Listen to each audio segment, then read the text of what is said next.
5, 4, 3, 2, 1.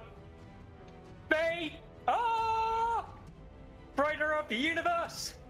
Who will casually introduce the fact they ships aren't only a romantic place if you give her enough space. Who's always down for an apocalyptic spat? Faye! Hey!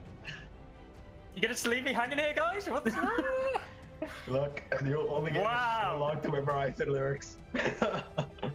I did not see the cue to start, and then I started singing, and then I realized I wasn't. Here she comes to brighten us up, intellectually supreme like a badass queen. Faye! I mean, plans that increase lifespans. Sorry, Baldric, it's vague. Sorry to rage. She's a star on the stage. I'm using accolades and spades. Faye!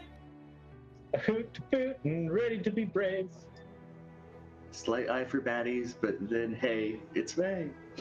Always a joy to have in the game. All together, from wild to brave, after beating the shade, she rocks the gym. Give me a, hey, give me a Y. Happy birthday, Faye! Not the most coordinated effort, but I think. Dude, No. I think we We did spent hours coordinating and choreographing that. Like, if you can't tell, we didn't rehearse it. That was amazing. We tried, damn it. We broke Elf. Job succeeded, guys. We broke Elf. We won the game. Happy birthday, Faye. That's a little song. Happy Thank birthday. you so much. And then trick the guys into singing, like, reluctantly. I was like, oh. I didn't realize it was a cue. I thought you were just doing plucky things for a second. And welcome everybody to the stream. For those of you who are actually listening during the pre-show, you may have heard that wonderful stellar performance coming from Plucky and crew. Wishing Faye a happy birthday, for it is, well, it's her birthday tomorrow, but we're doing an impromptu one because people weren't available tomorrow. Happy birthday, Faye! Happy birthday. Thank you so much. Birthday! Dare we say happy birthday? Oh. I liked that. Your character dies. Yep, that sounded like elf logic right there. I take a crippling injury? You would make a great Death Lord Elk. You have the same definition of affection. You can't take the bad singing voice crippling injury. I already have a carte blanche to that, so You mean that one charm that was used to kill Primordial? The bad singing charm? oh gosh. Oh, it was more of a scream, but still. All right, so with the with that out of the way, what we can do is get started. Welcome everybody to the stream today. It's a little bit impromptu because we had we weren't going to be able to run this weekend, so you could ignore the timer down the bottom because we've got a couple of players who are going to be away. So we decided to run a stream during the week. So instead of a bonus session, this is a real session. And it is Faye's birthday tomorrow, so we just wanted to say happy birthday and sort of run it all for her because she really, really, really wanted to figure out what was happening with her character. Yes. So how about I throw it over to Faye to give us a summary of where our characters are up to right now. Ooh. All right. Previously on Exalted, De Novo has discovered that there may be something happening at the shrine, having made his way from the castle with realizations that no spirit should be powerful enough to be doing the mists that Lady Pandea is creating. And so he has made his way to the Shrine of Formica to unravel this mystery. Kalis and Jonas Auric have moved their way outside with the direction of Arthur re-enlivening the dragon lines to having moved the entirety of the castle itself. Auric using the strength of the dragons to sturdy the ground underneath Kalis's feet. The energy from that movement seems, and as the dragon lines reconnect and essence flows through what was once dead, They feel a stab of pain as I assume energy has flooded through their bodies. Meanwhile, inside the castle, Torala and Sagacious Hand were sent to find as much salt as they could. Turns out that salt does not stop a meat mop that has crashed its way through the kitchens, and no matter the amount of oil and flour battering this thing, it was very not slowed down physically, as it can apparently fire projectiles. The last thing it's saying before moving out was, "Child of light, child dark," sending Sagacious Hand over the edge into madness, screaming that it is in fact himself, that his soul has been separated in two, for there is no other possible explanation, and that, as De Novo has said, if one is separated from their lower soul, it could become a hungry ghost. Is that what the giant meat mob is, or is it Phoebus? Find out this time on Exalted. That was really good. I'd like to establish that we're not going to call it meat mob, because I feel that detracts from the gravity of what it is. Yes, Avis. Defender of the meat. Can we call it the bastard child of Venom and the Colossal Titan? Sorry, I didn't hear that. What did you say? Can we just call it the bastard child of Venom and the Colossal Titan? Because it kind of seemed like a bastard child of Venom and the Colossal Titan. You can call it whatever you like, as long as it's not meat mob. So we're all decided it's a muck meat face, right? Yeah, exactly. I second muck meat. You said anything I we walked into like, that one. Like, it's Meat Man, defender of the meat. Okay, so, in all seriousness, we are 10 minutes into our stream. Let's get this show on the road.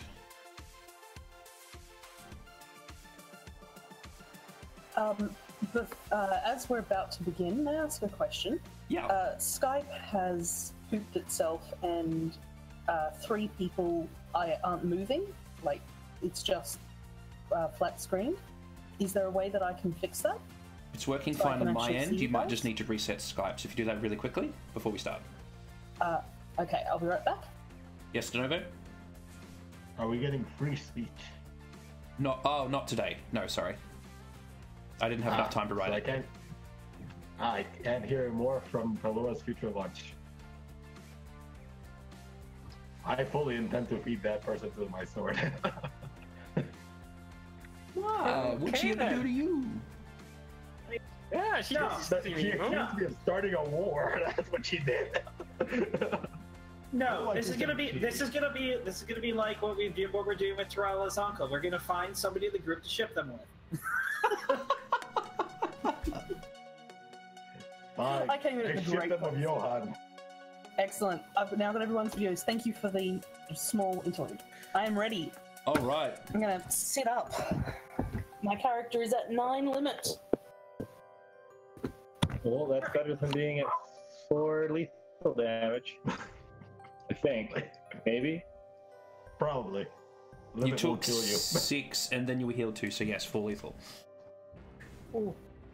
Okay, so the very last thing that we saw last session was Sagacious Hand, Golden Heron, and Arthur Shasta making their way into Jonathan's room, finding him laying on his bed, apparently asleep, although his spirit is disentangled from his physical form, is hovering just above his body. In a flash of shadow across his window, in what takes mere moments, Sagacious Hand stands before him, dressed in dark, black clothing, holding a knife to his throat, looking up at the group and saying, "Vengeance."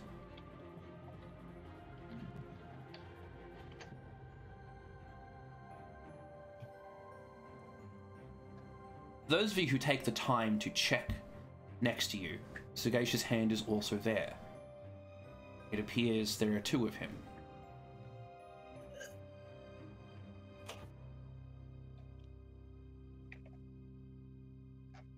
What are you going to do?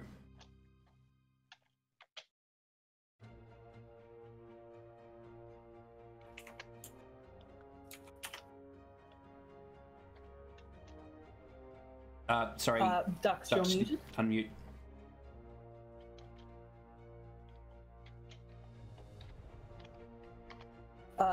The sagacious hand that is currently holding on to Tarala's hand,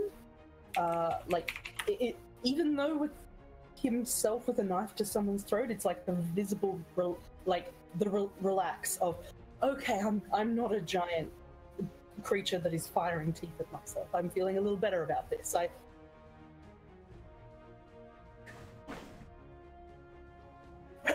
Oh, that's right. Tarala's there too. There's four of you. If anyone makes any movement towards the sagacious hand at the bed, he presses the knife against Jonathan's throat a little harder. He's warning you away.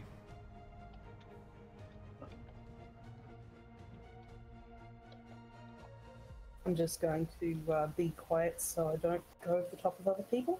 So...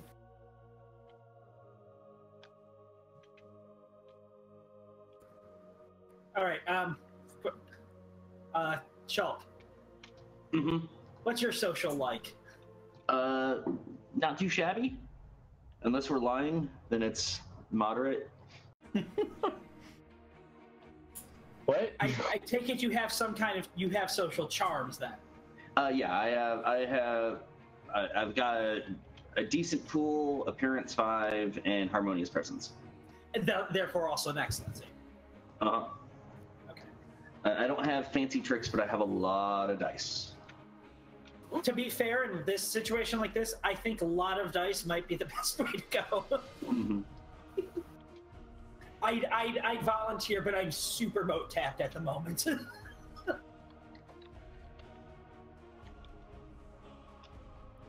I have a solid 6 dice pool.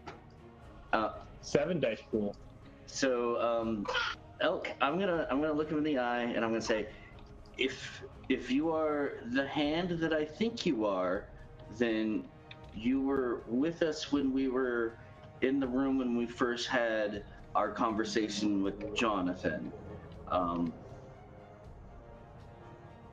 As we discussed, our plan then, as it has always been, is to make sure nothing terrible happens to this kingdom. I know what you think you're doing right now is in the benefit and advancement of those goals, but I would urge you that discretion might be the better option here. You seem to be of two minds on this matter, and it may not hurt to have a moment of just discussion. The knife may remain where it is, but please, can we at least just talk to you about this?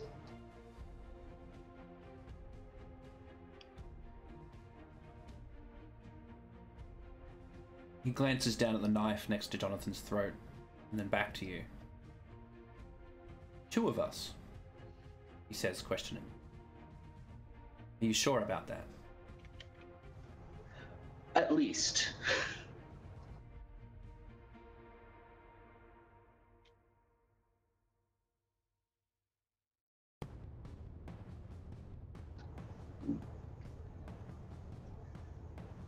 Were you with us when we had our initial meeting with the king and his heir? Or are there many hands at work? Well, Hand, what do we remember?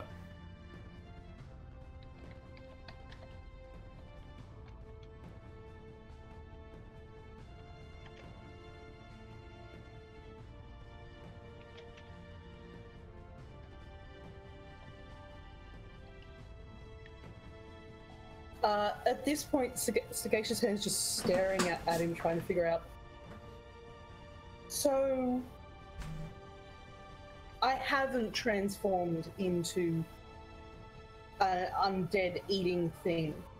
Like, that happened, right? And he's now looking at Tarala, like, someone fired a tooth at me. That actually happened, right? That actually happened. Oh yeah, it happened. I was there. I pulled it out. What was that you? Yes, the other Sagacious Hand.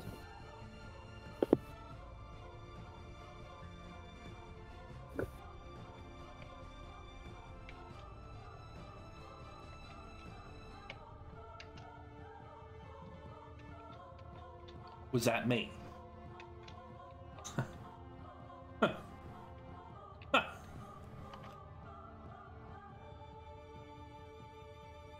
You really have no idea what you do in the dark of night, do you? No, and that's kind of the problem. How am I meant to know what I'm doing if I'm lying to myself? Having a full story works really well. I don't know if this is actually happening or not anymore. And so is there a giant thing that's stalking us, going to attack us and fire teeth? Or am I just self-flagellating here? What is going on? He threatened to kill you. Tried to kill you. I can't have that.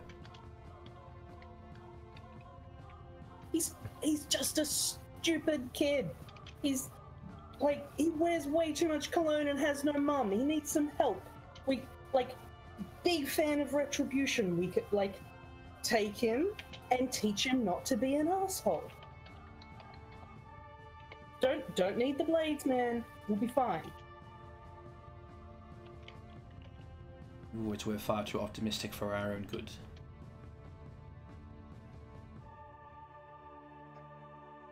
Vengeance is just gonna tie us to this more. Gotta let some things go. You keep taking on all these burdens, so I don't have them, but then, is this about protecting me? Because it doesn't seem like protection. He's literally asleep. The more death that happens, the closer we are to becoming to the Shadowland forming and solidifying. If Don't do that. You think I care what Root wants? You think any of us care what Root wants? Who are you?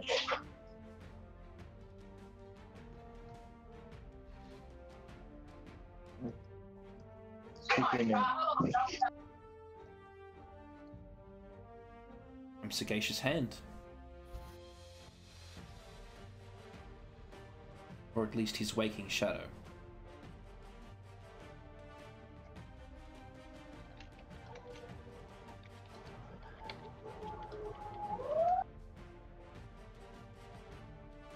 He's going to, Sagacious Hand is going to, squeeze Tarala's hand, and start moving towards himself. I'm so sorry. I panicked. I know I promised not to say anything, but the promise was, it's coming close to breaking me. Break a promise or break me. I'm sorry. We're here. We can figure this out together as he makes his way towards himself. The nearer you step, the further he presses the blade.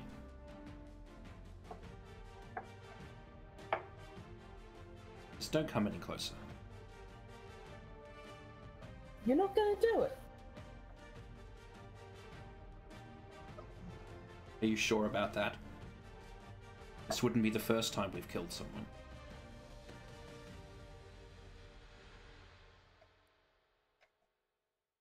He thinks about it for a moment and goes, never in front of me. And you know what?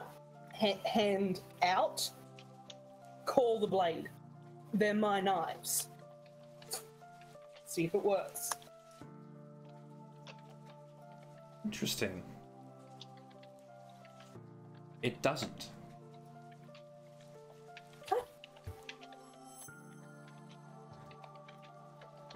Okay. Insane and looking stupid. Okay.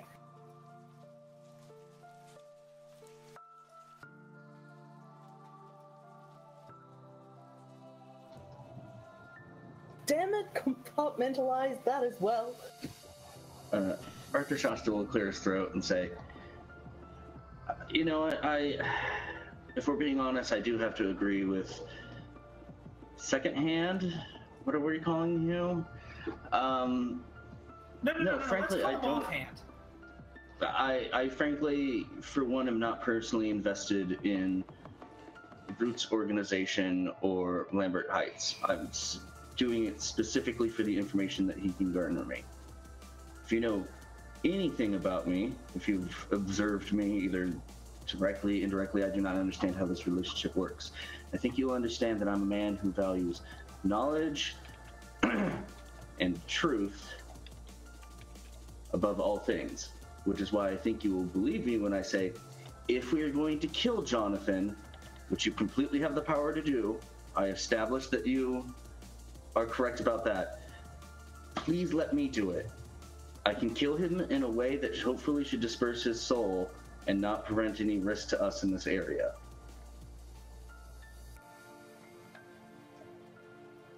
Less mess, less hassle.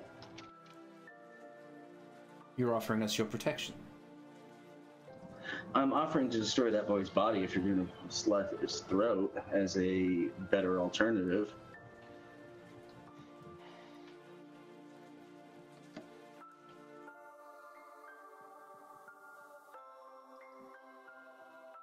What do you say, Hand? How far do we go to protect us? I think we should be backing up away from the idea of slitting people's throats. That we don't have to do that. We don't have to.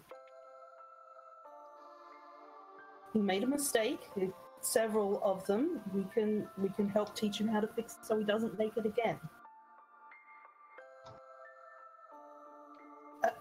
Doesn't deserve this. Like, he tried to do something. He's scared. He's sad. They were all scared, Hand. None of them wanted to die. But they had to. Or we would.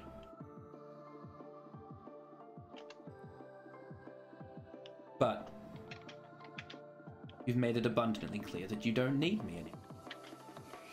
Or at least you think you don't. No. No. I don't. You keep saying that you're doing this to protect me and, like, maybe consult me on some of the decisions that you're doing to protect me. You left me behind!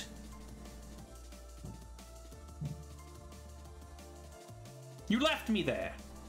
Alone. Scared. We weren't alone. Worried. Concerned.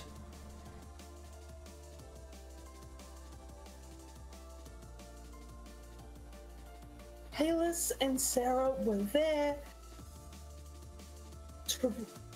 Jade and Arthur Shuster and Nova, we were all split up. There was no way that we were going to be able to save everyone. This is the only thing I could think of to get us to save as many people as possible.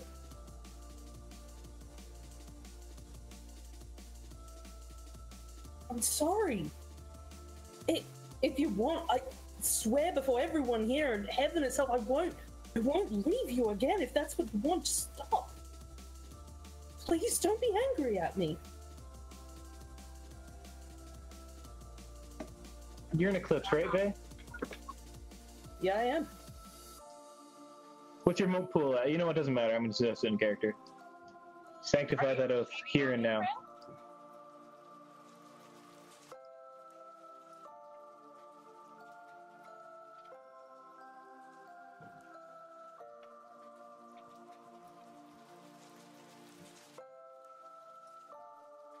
You still talking, Sanctify Dubs? the oath here and now. At this point, there's like I don't know if myself is agreeing with myself. Fair. But that's I'm saying that in character anyway, sorry.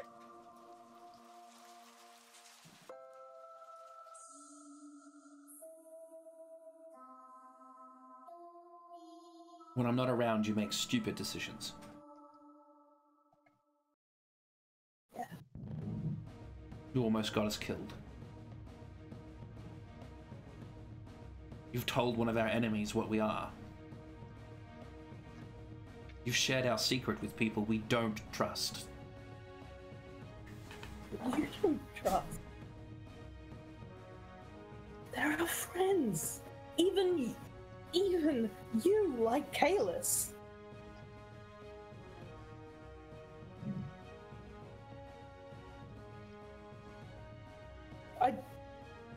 I didn't know about Auric, but I flew into a situation that I wasn't prepared for. I was meant to just come here and warn people about the bindings on that painting. That was it. And suddenly the castle is falling apart. And if he hadn't have been here, then it would have caved in. His strength kept this castle together. He's down there right now, keeping this castle together. Not everyone has to be on this spectrum of either with us or against us. Everyone make a perception plus awareness roll, please. Perception plus awareness.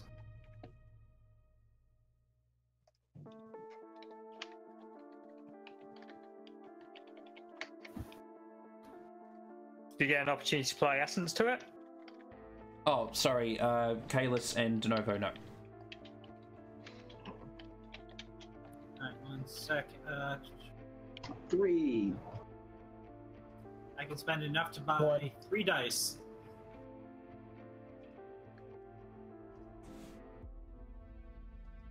So I'm going to have 8 dice to it.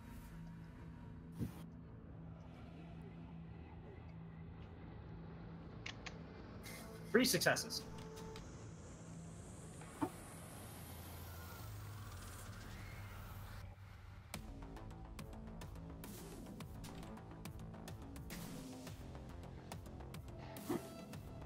Sorry, just checking that's each Kidding perception me. awareness roll.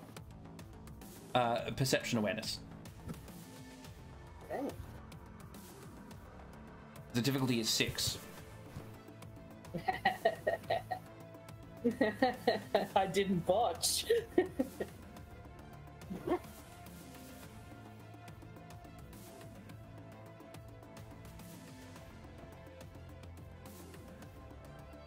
Okay.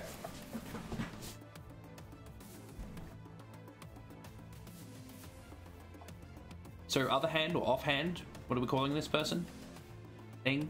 I like offhand. Offhand? Yeah. Offhand. It's a -1 to everything.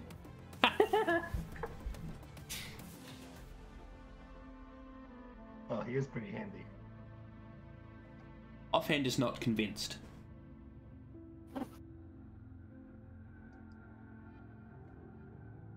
And you can see him start to lean into the dagger. But sort of a wisp of air pressure passes you all by.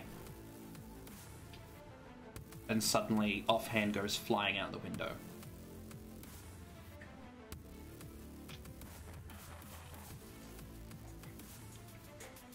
Sagacious hand runs forward, screaming, like, "Shadow!" And I'm gonna jump out after him.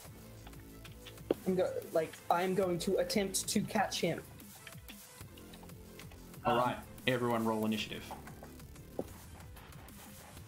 As in, the people in this room roll initiative. As in join battle initiative? Yes, yes. Oh, yay. So, I am going to use a charm within the stealth trait I am that buying... allows me... Oh, sorry, I'm just saying that it allows me to use my stealth to calculate my join battle.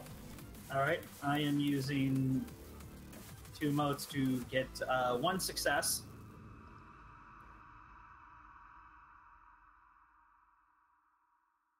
I'm spending a mode.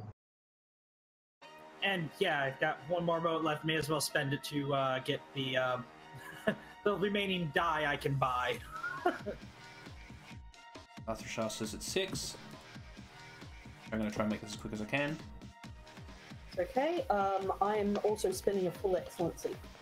Okay, I got 6 plus 3.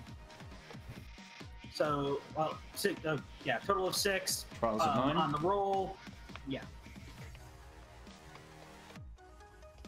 And I'm using my stocked up 7 successes. Holy for jeepers. Johan is on 8. So hand, that's 9 plus 7, so 16. That's a 10 in there, so that's 17. Oh, Plus 3 making my initiative start at 20. Oh, yes, of course. Jeepers. Get wrecked. Heron, have you rolled already? Sorry, what am I rolling? Ava distracted me for a sec. Sorry, join battle. Oh, okay.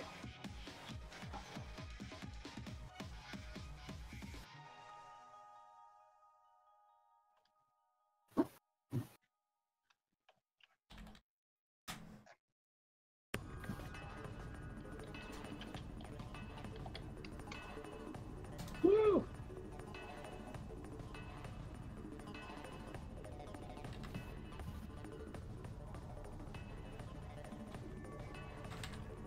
Alright. So, Hand, you do get first action, then Tarala, then Johan, then Athrashasta.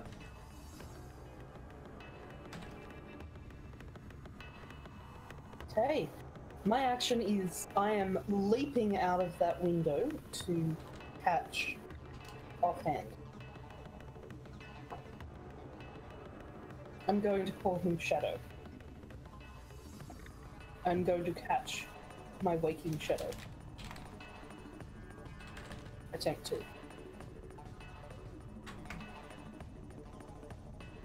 Just adjusting my moat pool. One moment.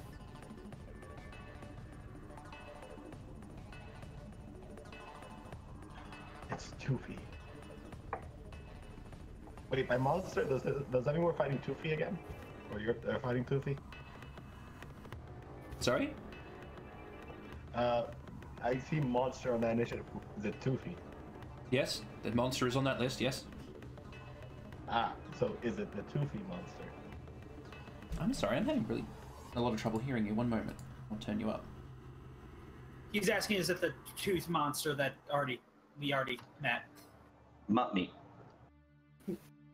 I've just been calling him Toofy. Meat Man, defender of the meat. All gravity just disappears. No, if everyone else can just turn up Ava's volume in Discord, because if he turns his volume back up, it starts peaking.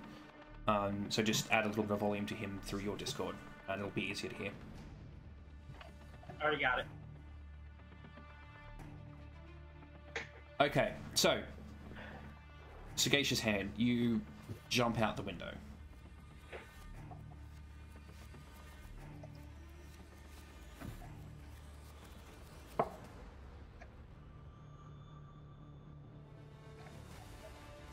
Yes. Sorry, I should vocalize that. Yes. Yes, as you leap out the window, this will be essentially your movement action.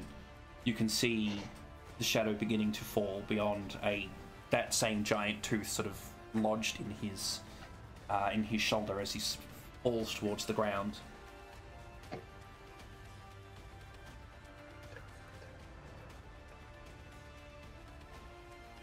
You want to catch him. I'd like you to make a dexterity plus athletics roll, please. Right. 1 second, going to dice roller.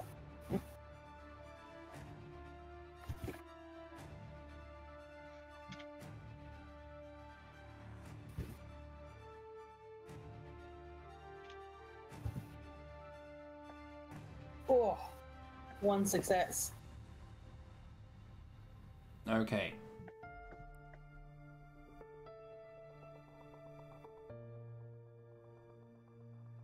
As you fly through the air, reaching out towards him, your hand sort of outstretched. He looks up at you, scared, afraid, and in pain, and extends his hand as well, as they just miss each other. Ah! And he plummets. De novo? Correct me if I'm wrong, but doesn't Hand have the screw gravity Exalt charm? Hand does, yes. Oh, okay, at least this won't end in a literal splatter.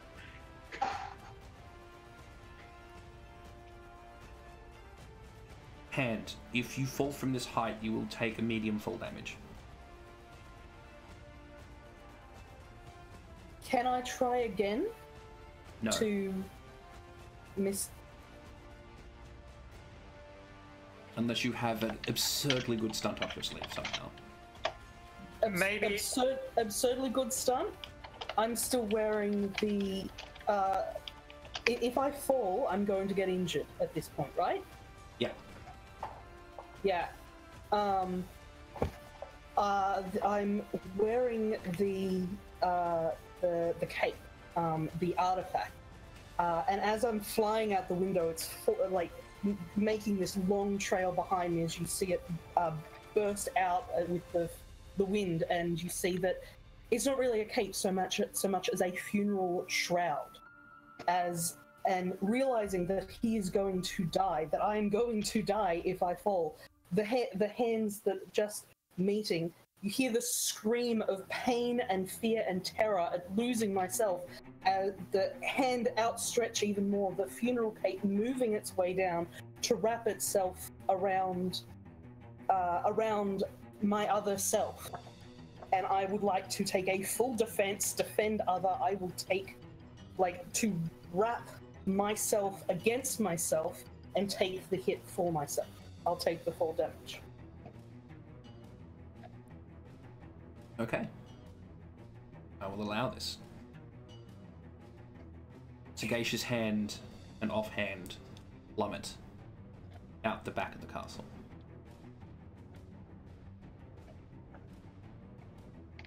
Meanwhile, inside, Tarala. So you quick enough to like offhand did fly out the window, and Sagacious hand, darted in mere moments. All of this movement happened, but you're quick enough to have seen what it was that caught offhand, and that was another lancing tooth. Only now do you hear the sort of the deep rumbling breath of the creature behind you. Darkness.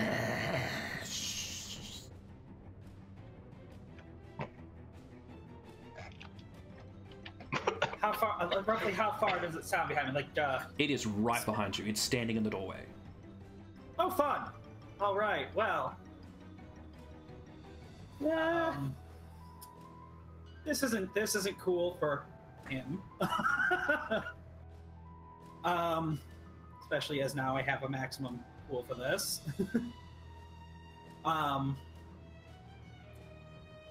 So I am going to spin around, and I am going to bring the Dieclave up and just slam it right where its big, hideous, meaty face is. Just as it's coming across the floor, sparks fly and everything as she channels the current last of her essence into this attack. Okay. I'll give you 1 point stun for that. All right. So yeah, that's my last 3 motes for stoking bonfire style, giving me a pool of 16 to a withering. It's a withering attack, by the way. Okay. So it gives me 17 dice plus the 2 for the stun, so I have 19 dice on this attack. Okay.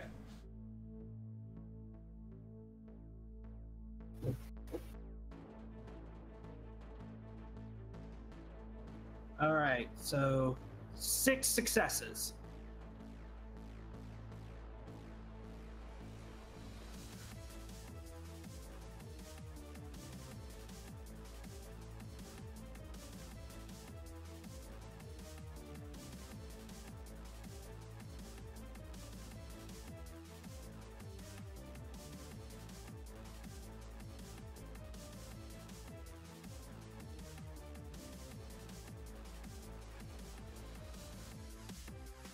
All right. You'll hit it with 2 thresholds. I just had to quickly find them in my notes.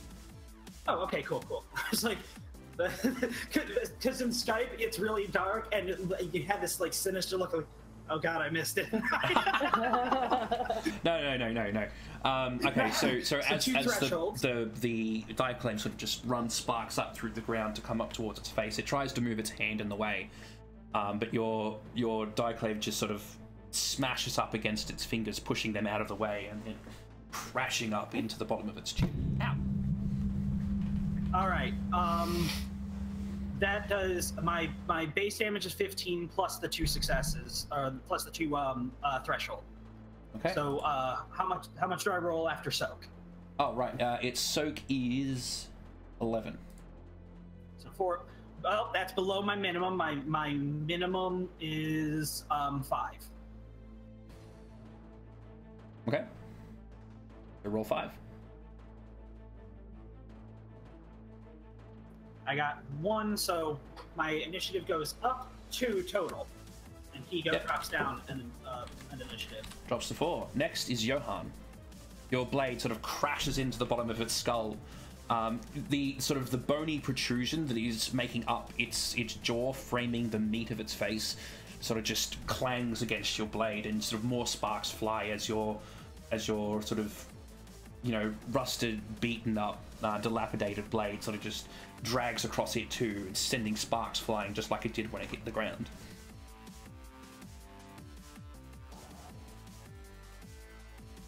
Johan.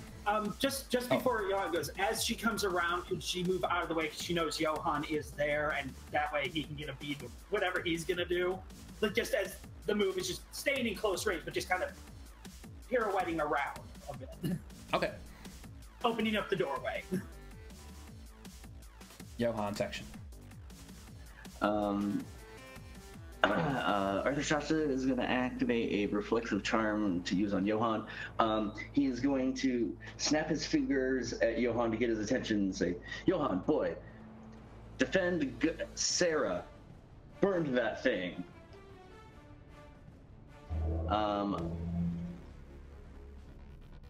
I am not going to unleash my whip. I'm going to use a charm called Familiar Hooding Instinct, where I give my familiar an order and my successes turn into bonus dice for it to use on its turn. Yes, Darla? Just so you know, Schalt, is that actually a fire attack? His breath attack? It will be fire. It's actually fire. As we recall, the first time we ran into this guy, I threw grease and stuff all at him. So. Oh, this will be fun. Really good. Whoosh.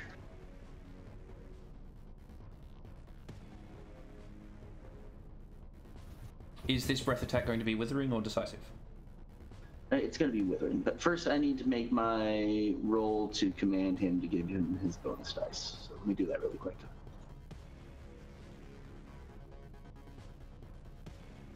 Okay, while you're doing that, Kalis.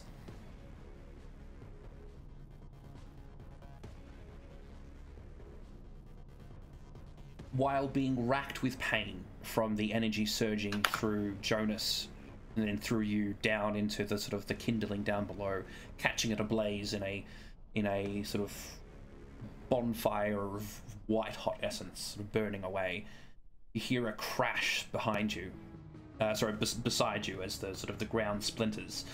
A giant a large white package seeming to have just slammed into the ground and sort of just dragged itself through the mud. Sagacious Hand, you're taking medium fall damage on behalf of your other self. Okay. Any way I can negate this? You can try to reduce it by making an athletics roll. Yeah? Can I use a... Your flight charm won't work if you're carrying someone else. Okay. Looking to see if I've got anything else that could possibly help. Yes, maybe, but it's a hell of a stunt. Would I be able to attempt a stunt? Like, have I at least grabbed them? You've grabbed him and wrapped him up, so he'll be fine as long as you take this damage. Okay, I'm going to throw out from the pockets, like at the base of my shoe, my hand moving around my other self as well, knowing where my knives would be, as I throw them out, trying to slow it as I'm like grabbing hold of one, not quite strong enough, as you hear down the side of the stone, scrabbling to gain purchase before hitting the ground. Okay, give me another Dex plus Wits plus Athletics roll, please. No, dexterity. All right. How are you going with your rolling, Culture? Is Golden Heron close or short range to the monster? You are all in close range with each other. You are all basically standing in the doorway. Yeah.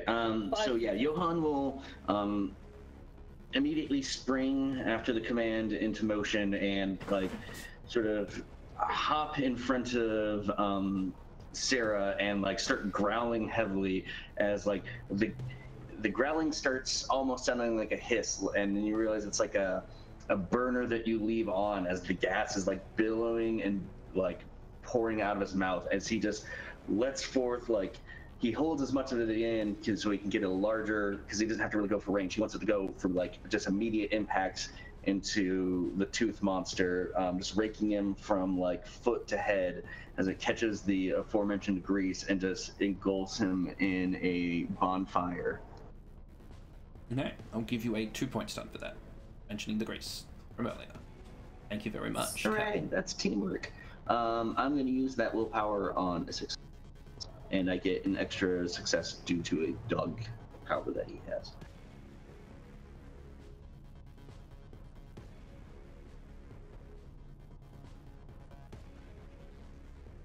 Tempura monster.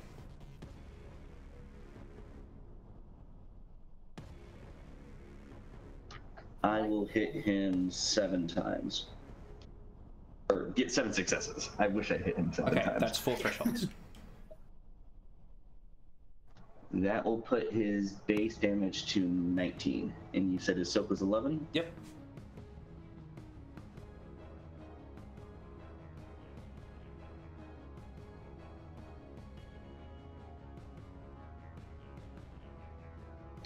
Three successes. Trey! Johan succeeded, putting him on 9 plus 3 puts him on 12. The monster drops to 1. Next will be Arthrashasta's turn, but before we do that, Hand, I want you to roll 3 dice, please. Okay.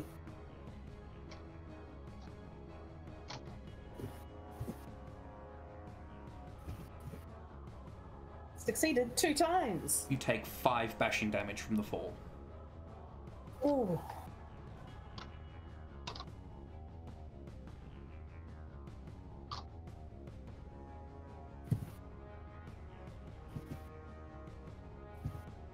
Now, I have to ask you a question. In deciding to Yes. save this person, have you left behind anyone you have a major intimacy with? Yes, I have. I have left behind Jay Phoenix Soul. I left behind Tarala. And The amount of faith that I have in her and being able to handle it, like I have respect and faith she can handle it, but I did leave her behind. I did make a choice. what's your... that's okay. If you have faith and respect in them, that's not a problem. What about Yeah. Sarah or Golden Heron? At minor, not major. Okay. That's fine then. You're fine. Okay. Arthrashasta, it is your action. So I have an idea, but it involves Oh something wait, I didn't being describe what written happened. Oh, I'm an idiot, sorry. Oh. So... Yeah. Johan sort of that hiss as his fire just engulfs the doorway, taking up against the creature. Its skin sort of crackling and hissing, that almost hunger-inducing smell of sort of caramelizing meat as it burns and it howls and screams. Fire engulfing it, it thrashes about, leaving. So the grease on fire on it, it's been sort of crawling around with this thing. It catches onto it, fills the doorway, and goes down the passageway a little as it screams and backs off from it. Now it's Athrashasta's turn.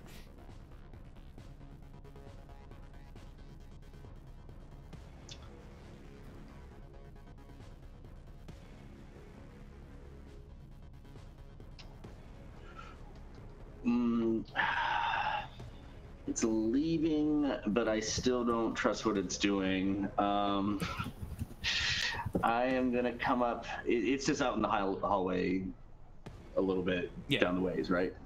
Like suddenly vanish. No. It's still in close range too. It's still just sort of backed up from the fire because it's been frightened. Athrashasta's gonna come and sort of whip around the corner and use the momentum of him like turning out in the hallway to cause his leash to extend out and smash the creature in its foot just as it reaches like the apex, and you hear this loud, deafening crack. And you can tell from the way the snap that a lot of force and momentum goes into it, but impossibly, almost like he had the ground go out from underneath him, or he was just hit in the legs by an immense force. They just fly out from underneath him, and he goes and like flips through the air and lands on his back. I'm gonna make a withering attack, and I have a Hearthstone in my whip that gives it the smashing keyword. Okay. So I'm going to make a smashing attack that will knock him prone. Okay. I'm going to spend a point of willpower and my last remaining moat. All right.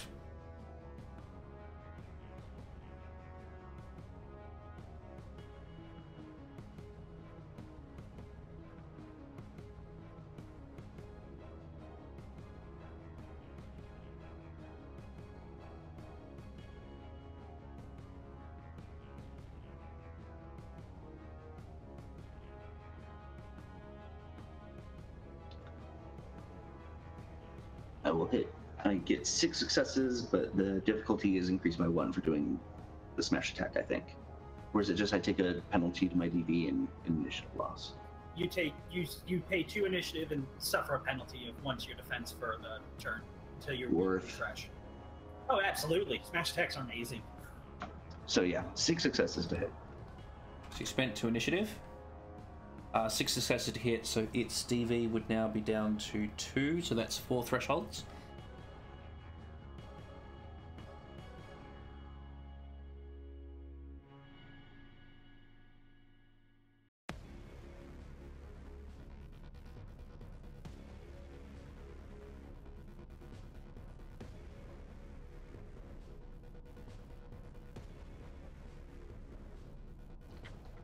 One success. That is enough to crash it, so you get 2 plus the break bonus of 5, 11. And it is, you're not knocking it back, you're just knocking it prone? Yeah, I'm just knocking it prone. Okay. Whip just cracks as its legs go out from under it, and then it just hits the ground with full force, sort of splatter against surroundings with the burning grease as it starts to sort of catch onto the walls and start moving up. Anyone who is in the hallway will have to start making checks against an environmental damage of bonfire. It crackles and burns and catches onto things. Heron, it is your action. Awesome, so there's a bonfire basically right where I am now? Not where you are, you're inside the room, although... And, like, the hall and the room are in close range to each other, so you don't have to move, but it's the hall that's on fire, not this room, although it will spread into this room given time. Great. Fantastic. So in this room, it's basically just me and Alright, well, is there any sort of, like, bookcase or anything in this room? Yes, he has several bookcases, and tapestries, and his bed, and work desk. I actually just realized a bookcase was my go-to, but that's actually a terrible option for this character. Is there anything large and cumbersome that I could use to put in front of the doorway to try to... Jonathan. Yeah, no. Your wake is No. Hunger Ghost if you do that. You could close the door, but other than that, there's nothing particularly large and cumbersome in the room. I close the door. Actually, do I close the door? Oh, crap. Yeah, I close the door. I panic and close the door. That sounds about right. Is that all you're going to do this turn? Let's see. The monster's in the hallway, right? Everyone else is in the hallway. Yeah, I'm going to close the door, and then I'm gonna... I could do defend other, but like... Are you going seems to almost latch it pointless. locked, or are you just going to close it? I don't want to trap everyone else out there right now, so I'm not going to latch it. The only person out there is Arthur Shasta. Johan is Oh. technically in the room, and so is Tarala and you. Sagacious hand went out. You know the window. what? Yeah, I'm gonna. No, I'm not gonna latch it. Okay. Heron presses the door closed, buying you precious moments to deal with the fire outside before it spreads in here.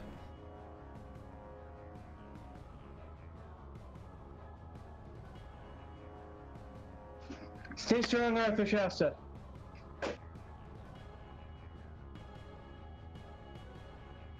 The creature screams in fear and tries to scrabble away. It's going to try and rise from prone. Are you going to try and keep it prone, or? I'm probably not going to succeed. It's a Dex dodge roll or Dex athletics.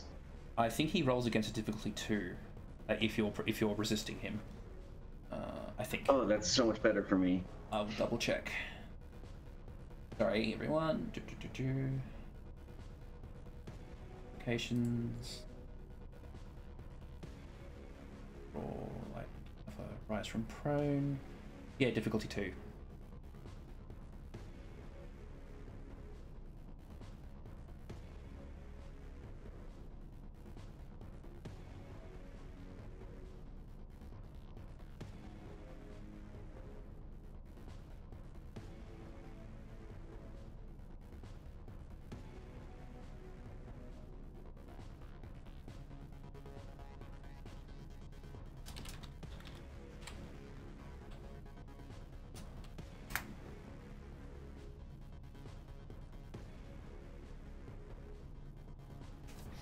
It scrabbles back up onto its feet, sort of screaming as it sort of tears as its body, and it sort of seems to sort of rip off its rib cage and cast it down onto the ground in front of you as the rib cage bursts upwards, sort of filling the hallway with a barrier of bone.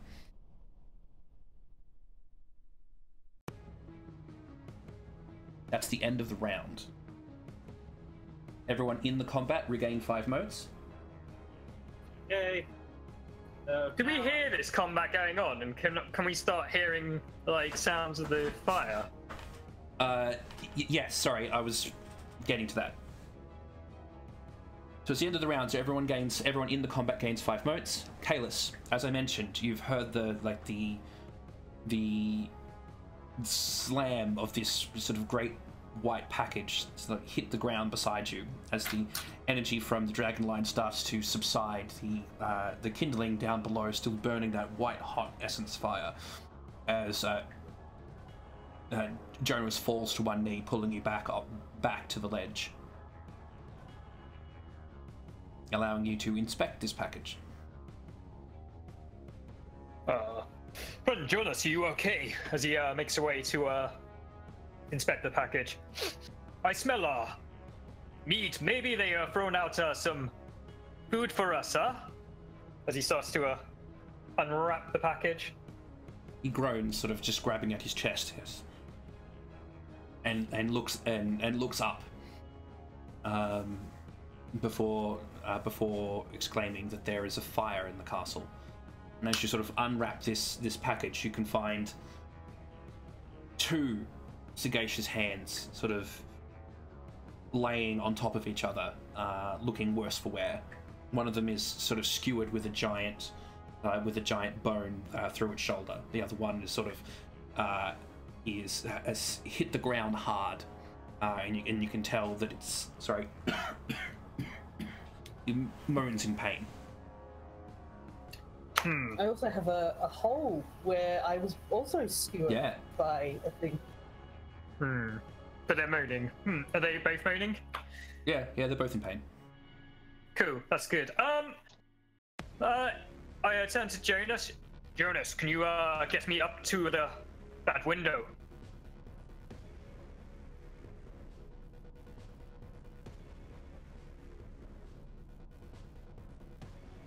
Can he? I actually don't know. I'm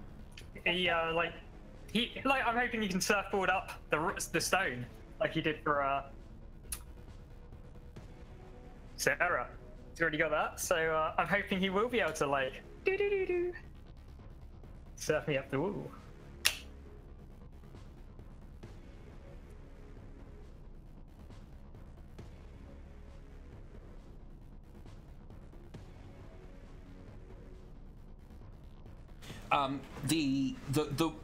So just to remind you of what you've done, you've pushed the castle, right? And you've pushed it a considerable distance. So it's not that they've come out the window and dropped straight down, it's that they've sailed out the back of the window and over an arc, then hit the ground beside you. The castle is actually quite a distance that way. Now that you sort of pulled yourself back.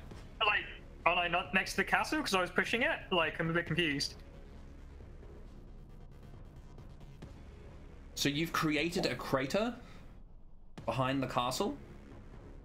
Right. From pushing it forward? Yeah. So there's now a big hole directly behind the castle? Yeah. You're on the ledge far away from the castle. But what Jonas is going to do is sort of hit the ground with his hands and sort of pick up two large sort of rocky, stony clobs of ground, and he just sort of hurls them at the castle at precise intervals, so they sort of jam into the side of the castle. So if you're able to get over to there, you could use them to jump up into the window. Right. Okay.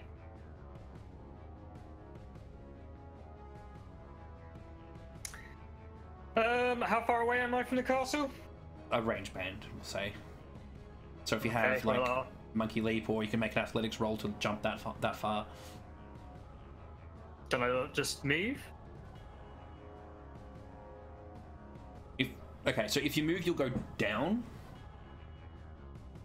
So you have the castle, the bottom of the castle, and then you have this big pit behind it that you've left from pushing it forward. Okay, so I'm a bit confused where... Plucky is confused because in his mind he was still holding on to the castle, therefore he is right at the bottom of it, as opposed to going push and it moving. Yeah, I'm assuming I was pushing it with my hands. Right under. Yeah, I'm assuming he was holding the ground so I could keep pushing it.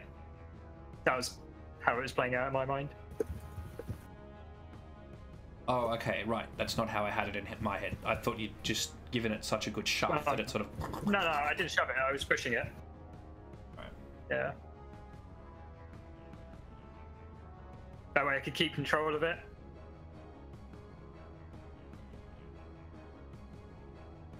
Can we just leave the scene as I've described it for now? Okay, but okay, so I've shoved it, so it's it's pushed away from me. Pushed away from you. All you need to do is sort of jump the distance. So if you have monkey leap, you'll do it automatically. I don't have monkey. Then you just need to make a strength athletics roll to jump the distance. Okay. Kayla's now realizing where he is in the world creation. Takes out his ultimate, snaps the ultimate useful tube, and then charges at the center point of the crater, using it as a pole vault, and pole vaults onto the ledges that Jonas kindly provided for him. You know what? That was a 1 point stunt, but don't bother rolling, because that was good enough. Just across the gap, landing onto the ledge that he's made you, sort of just jumping up onto the next one and climbing up in through the window, allowing you to join the scene and roll battle and join battle. Yay! And what are you going to do when you're out here on the ground? You're not unconscious, as I understand. No, I'm still awake, and I'm at -4. In a lot of pain. I'm in a lot of pain. Every box is filled with bashing, and one of them is filled with a lethal. I'm going to hand in other hand's hand, like squeezing his hands, just, you know, stop trying to protect me. If you're protecting me, who's protecting you?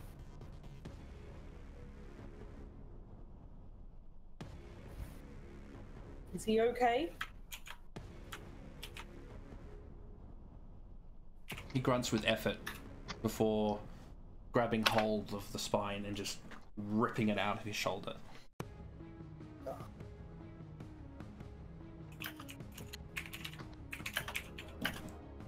He screams more because it hurts. Ah! But you can tell he's used to pain. He's not as much as you, or if he is feeling as much as you, he's not showing it. He has that sort of that grim, dark look of determination in his face. That face that you normally see before you go to bed, and then wake up the next morning and everything is fine, and all of your detractors have, you know, suddenly and silently disappeared. Meanwhile, in the castle, Lucky has rolled 1 success, putting him at initiative 4.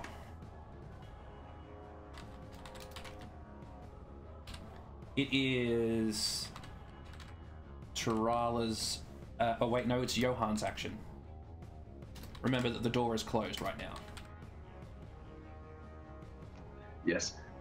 Johan basically runs to the door and barks and jumps at it and scratches at it and looks at everyone and barks again. That is his turn. Yeah, you kind of locked in the two fireproof people. Tarala and Arthur Shasta on the same team. Well, I would hope Arthur Shasta might open the door so that I'm not wasting my turn. Opening the door isn't an action. Like, if you locked it, that would be a whole action, but opening the door is not. Okay. So, this bone thing that he threw in front of me, does it completely block all movement, or? It essentially provides him cover. Okay. So to attack him, you need to attack over the cover, which gives him a little bit of a bonus to defense. Mm-hmm.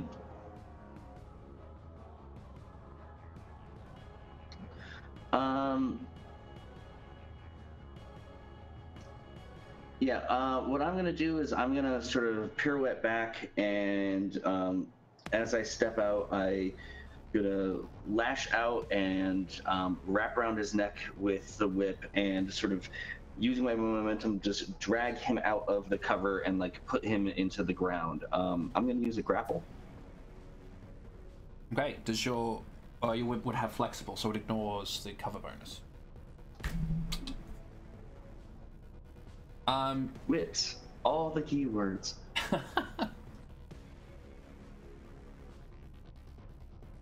That black miasma I described earlier when it was down fighting with the other two in the basement starts to rise from its body again as it begins to as the whip cracks forward. It tries to reach out to grab at it.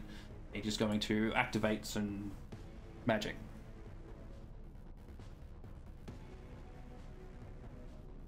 It's not perilous magic, is it? No. No, I mean keyword perilous. Like if it's. No, I said no. No. Oh, okay. Just making sure, because we know that means can't do that in Crash. Do I get any stunt for that, Elk? Oh yes, sorry, 1 point. Sorry. I'm going to spend a point of willpower and 4 motes on my attack.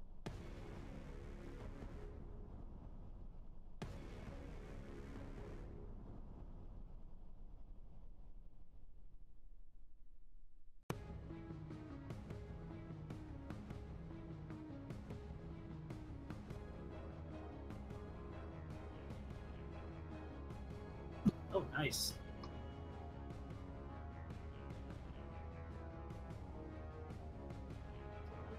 Oh, hang on. So that is 10 successes. It's 4.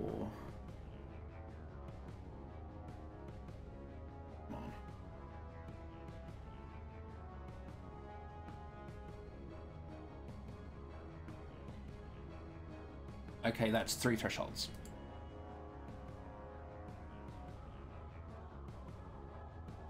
And what's my initiative right now? 11. Yes. 11.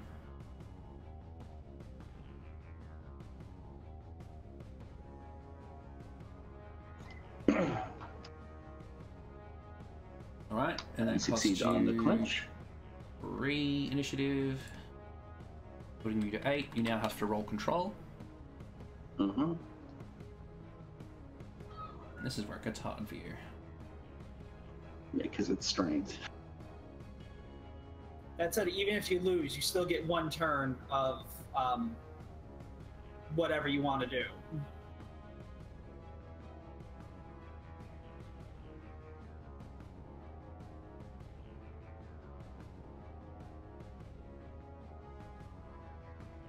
Does my stunt bonus still help here? No.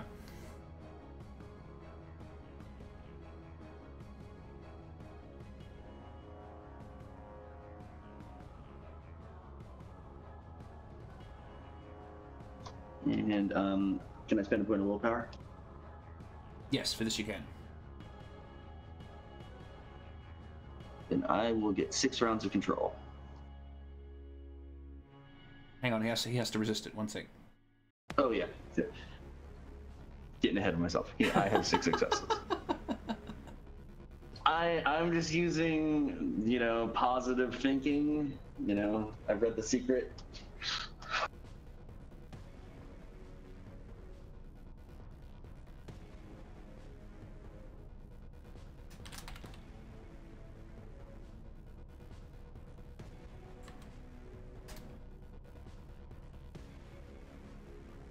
One round of control. Oh wait, hang on. You've rolled 5 successes? I got 6. Remember, you spent a willpower. Oh, right. Yeah, so you have 1 round of control.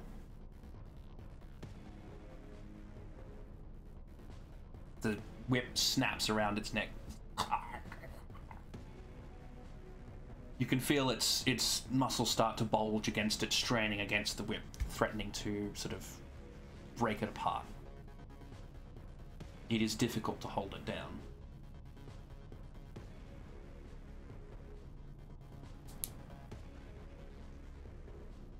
So you now get to make a free with savage attack or slam attack or whatever, or throw or whatever you want to do. Yep, I am going to...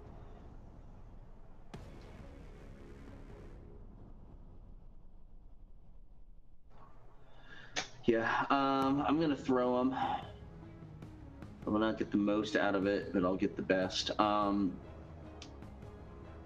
get to make an attack against their DV, which is 0, because I am forfeit. I get an extra die of decisive. No, I get no dice of decisive damage. So I only have the 1 round. But it should leave him prone. Yeah, and also if this is a savaging attack, like remember, you just roll your initiative and do damage. Reset to base. So if you've got him in a grapple and you make a decisive attack, unless your successes add to damage, you just succeed. Oh, okay. For some reason, I still you had to make one as decisive. Yeah, I'm just gonna do a withering or a decisive slam.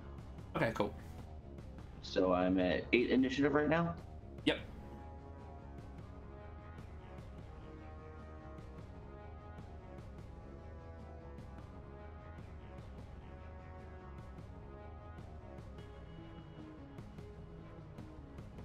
He takes 2 bashing damage and is prone.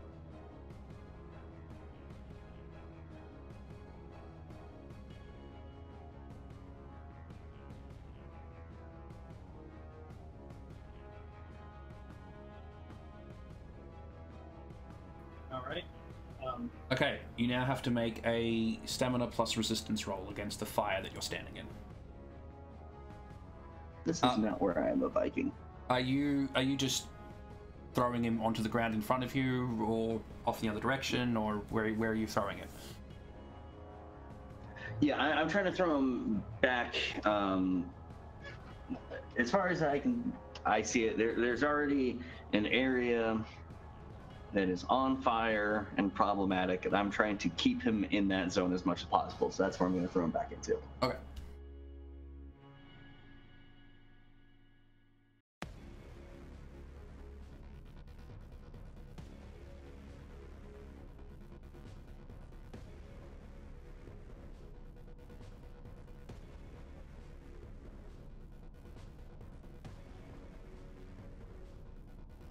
Nice spot. Come on. Don't do this to us now. There we go. And I botch while I'm on fire. I'm sure nothing bad will happen here. Ooh. Today, kids, we learned the value of stop, drop, and roll.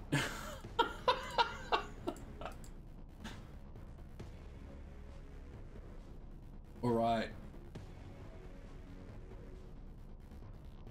Roll 4 dice for me, please.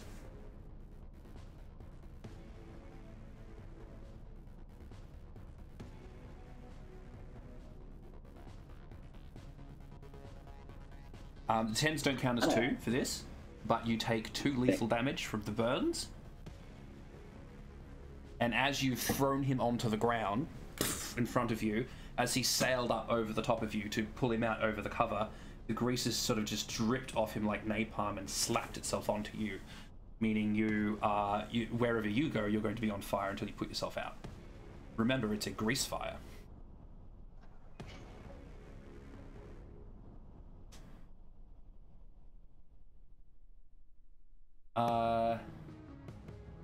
Tarala, did we have your action?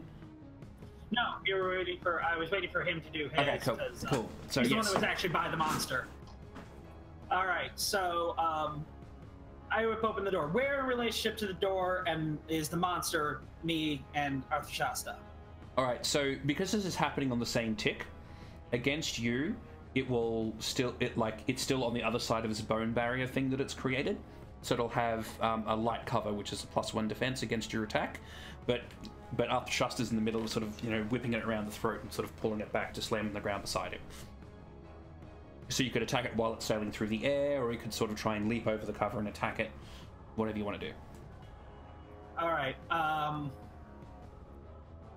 actually going to, as it's sailing through the air, if it's sailing through the air, it no longer has the cover bonus, right? No, it'll essentially get the cover bonus because this is all happening on the same tick. Okay. All right. I'm assuming that in this, is this like a hallway, or are we like overlooking like the room below? This like is a hallway. Hallway. Okay. All right then.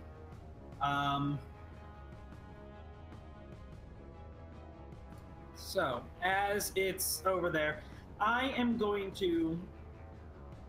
Well, I'm going to attempt to get some more withering off of this thing. So I am going to try to leap up on, like, rush out, and as she kind of does, Tarala, using the fact that she's very nimble, leaps out, springs off the wall, trying to get over the thing, and bring the Dieclave down into its back with a withering attack. At the same time, since there's fire, she spends 5 motes to render herself immune to flame-based environmental hazards. And yes, I leave the door open so Johan can do his thing as well. Okay, So- just to cover, was that 5 personal or 5 peripheral? Peripheral, she's glowing. She's gonna try to get to bonfire at some point, because at least that way, then this becomes free. But yeah, this is a withering attack. Okay, against this attack, as it's sort of sailing back through the air and your blade is coming up, it's sort of thrashing about almost randomly. That sort of miasma growing sort of thicker and denser around it. It is spending some more motes and stuff to do magic things. Okay. To increase its defense, I mean. All right. But first, I didn't get any stunt bonus, so I can't roll my dice. Oh, sorry, one point. Sorry. All right.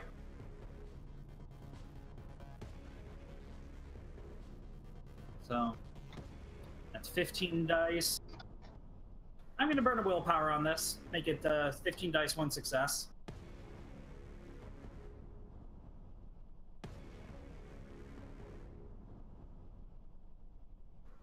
That is 15 successes. 15. It's creepers. That is 7 thresholds. All right, and with my base damage of 15, so that's 22 minus, what was it, so again, 11? 11. All right, so...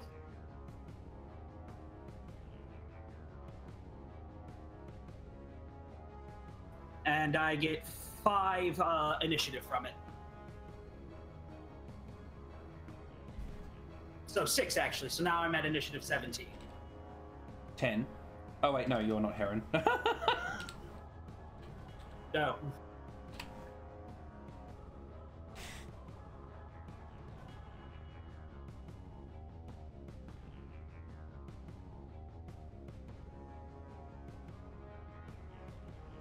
So Tarala's coming out of the door, bringing her blade up. As the creature sort of sails. No, she jumped over, like she leapt out, like almost like jumping over Arthur Shastan as it was coming over. She brought her Dieclave down on it as it was sailing, so that she'll land behind it when it lands. Right. Okay. Cool. Yeah, it's just a really cool flair of acrobatics, and also being immune to fire for the turn. Your blade sort of, you can feel it sort of grind up against the bones protruding out through its body, but some of the sort of more sort of jagged parts of your blade cut into the meat, making it up as well, sort of drawing small rivulets of blood as you sort of rip your blade up through it, causing a like a not really a scar, but you can see the mark of your blade that's just gone and cut a V into its chest as it hits the ground as you sort of jump off it and land behind it, flanking it. Bayless and Heron.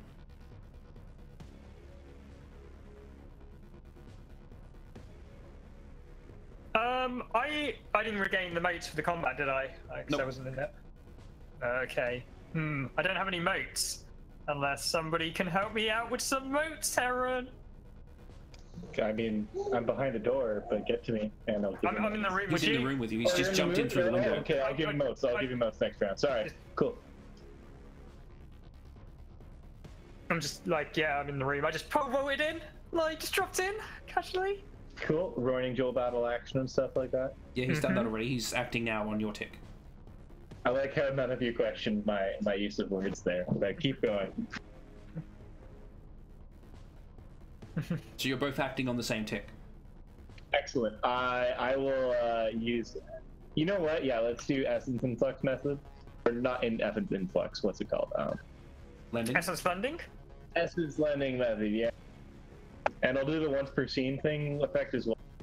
Oh, nice. You make a roll and you add that to the amount he receives. Yeah. Yeah, it's with lore. I don't forget you got wound penalties, which I don't know. Do they Yeah, affect this? you have some win penalties. Oh. So I'm gonna be spending 8 motes on this. I just need 1, but that would be awesome. You'll be getting 3 plus an amount. Did you get my message that I sent ages ago? And is it okay? Sorry.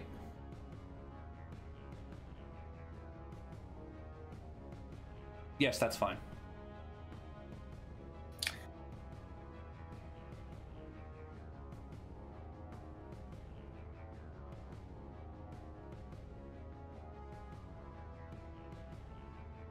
Lame. Wow, that was so not worth the excellency votes. Okay, whatever. Only 1 peripheral was spent, by the way. Okay, much so do I Kayla, get? you gain 4 motes. Fantastic. Gives me a healthy emote pool of 4. So I assume if I like charge into the open corridor, there'll be like things there. Like there's fire and there's 3 combatants there, or soon to be 4 because Johan. Taking his rogue serpent and sticking it into its mouth, he burst into the corridor. As he's running into what he can clearly sense is fire, he says, "Wood and air birth fire. I will take one from you." And he does a feat of strength to suck in all the surrounding air in the corridor, temporarily taking away the air to put out all the fires and draw in all the smoke into his mighty strong lungs, which he's just That's awesome.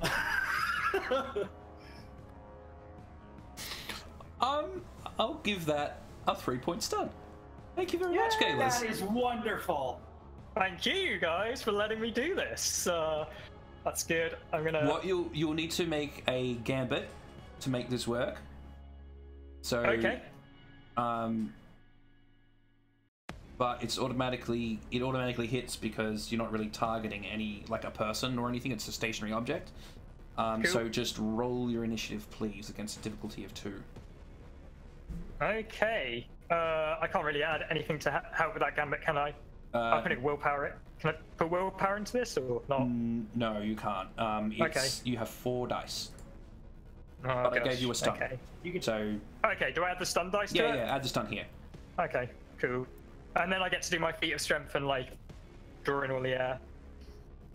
Yeah. Cool. Let's see. 4 dice, 6 dice. Get a 10, 2, 6. Does it count twice? Yes, it does. Yeah, for Fantastic. Thank gambits, goodness. yeah. I also get the 2 successes from the roll, do I not? Or would that not Oh, yes, you count it? do. And the 2 willpower that can exceed your maximum. That means that Yeah. you spend 3 initiative, leaving you on 1. Cool. And so as Kalis sort of just leaps into the room, he sort of takes this giant breath in, drawing all of the flames to start sort of flickering in towards him as they're sort of drawn off and away from where they are, being drawn up through the pipe as he just... And just the whole hallway just sort of extinguishes itself. You all take a moment of just this... as you can't breathe before the rest of the air of the castle just sort of rushes in to fill the gap, almost popping your eardrums from the sudden pressure change. So all of the fire is now gone, even the fire on Arthur Shasta and the monster. Congratulations, it's the Yay! monster's turn.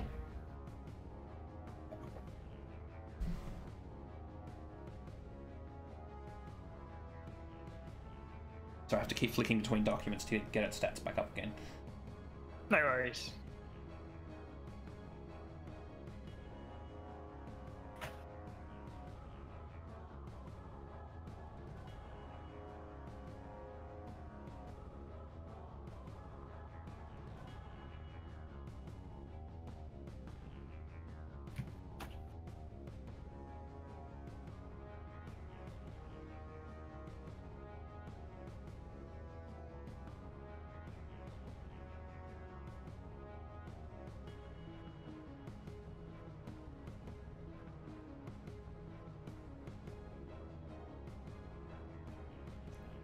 Okay. The creature sort of now sort of no longer in pain. Its flesh still sort of is sizzling. You can see the mix of grease and flour has sort of created this sort of almost sort of baked patches across its body and flesh. The flour sort of having sort of blackened into this sort of almost charred scabs across its body.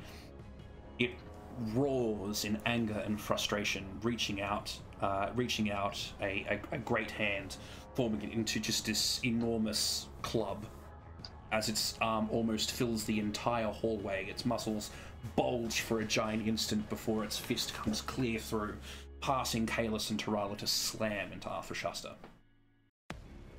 It's going to make a withering attack. And it's spending motes and stuff. So it will get double 9s on this roll. Ooh, yeah, modes and stuff are not a thing I have, so... Well, stun like your life depended on it, or your initiative depended on it.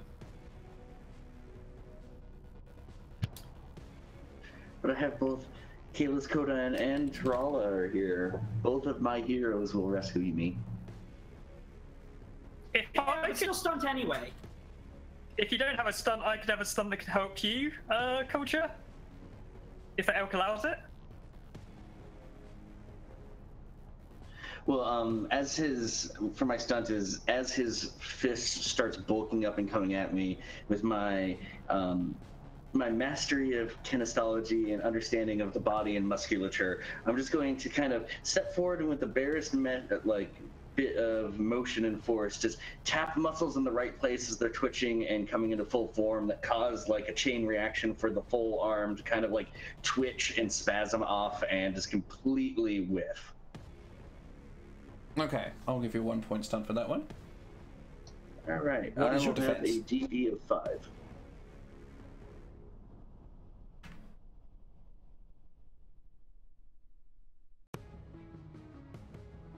Oh, jeez. It has only rolled 4 successes. I can't believe that. Dude! Stop! It just dish. Its arm just sort of goes slack and hits the wall beside it, crashing to the ground. Heck yeah!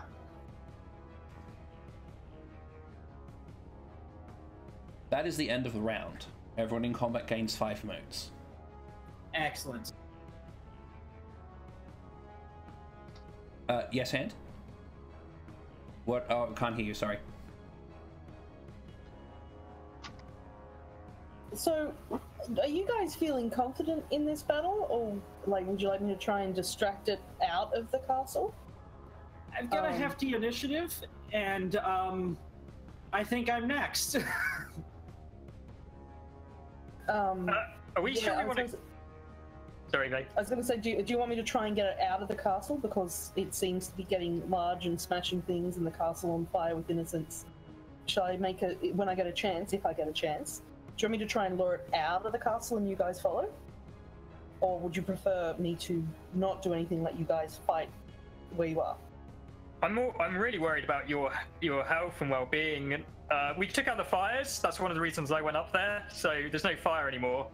Like, do we actually want to kill this though, folks? Like, it could be somebody's lower soul. We could kill a person innocent that we care about. Well, I've only been doing dashing damage. Yeah, I think subduing it would be cool, but I'm not sure how cool it is with being, in a grease fire for a few turns. Yeah, because we have no idea how much damage it's taken from said grease fire. So, plan is to subdue? I don't really have a weapon for subduing. I have an idea to subdue it, but it's a Vero plan.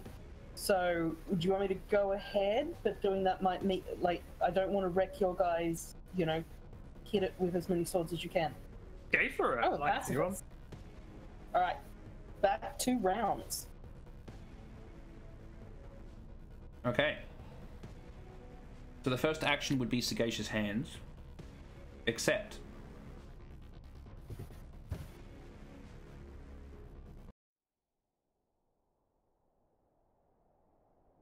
Meanwhile, in the Shrine of Formica. Yay! Yay!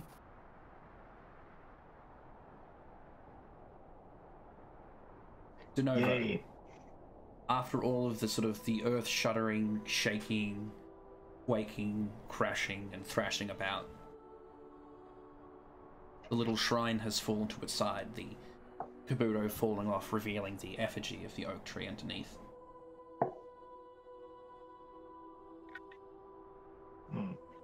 It glows green with the essence of wood.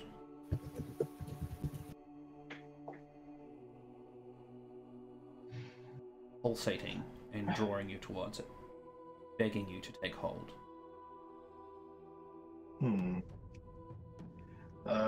Shiroi will round the little tree. Well, I would say we found the container. We found the symbol of the god. Doesn't live here though. Always get the odd duck.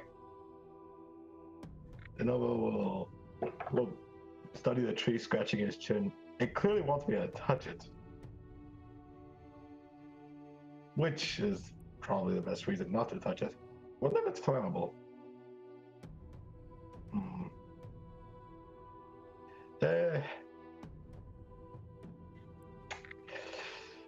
To burn the tree or not to burn the tree? Shiroi flicks her tail dismissively. It wouldn't be the first tree you killed today. Oh well, nothing ventured. Denovo walks towards the tree and carefully pokes a finger onto the branch. As you approach it, you hear the doors behind you crash open as Garmakana Senin kicks them through, reaching out his great spoon, leveling it at you like a giant weapon, and orders you to back away. The devil will turn his head. The sound of his skin and muscles making the screeching sound of the metal his flesh has turned into.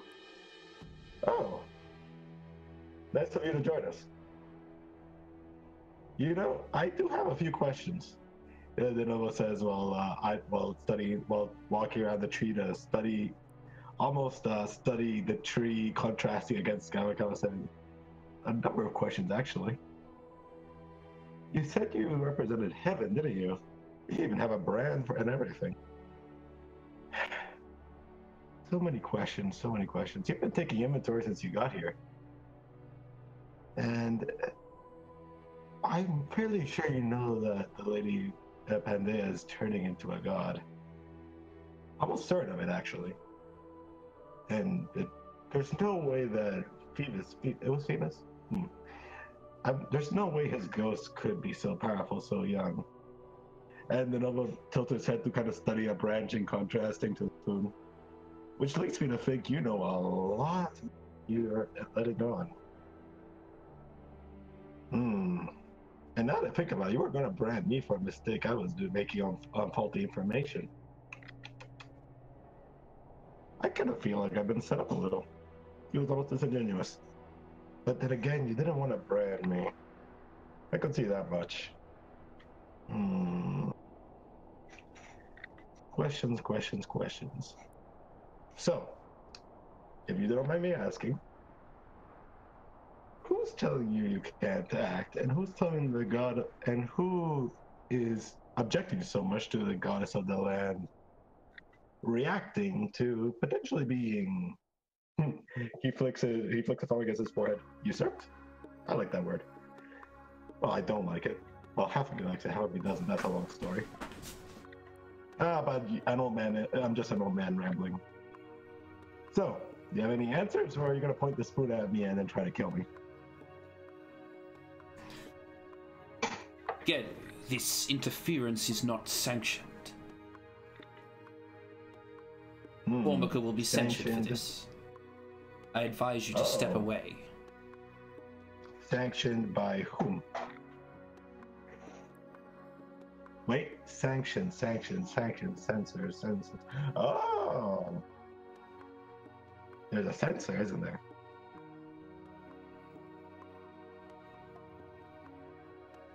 Strange question. Of course there's a censor.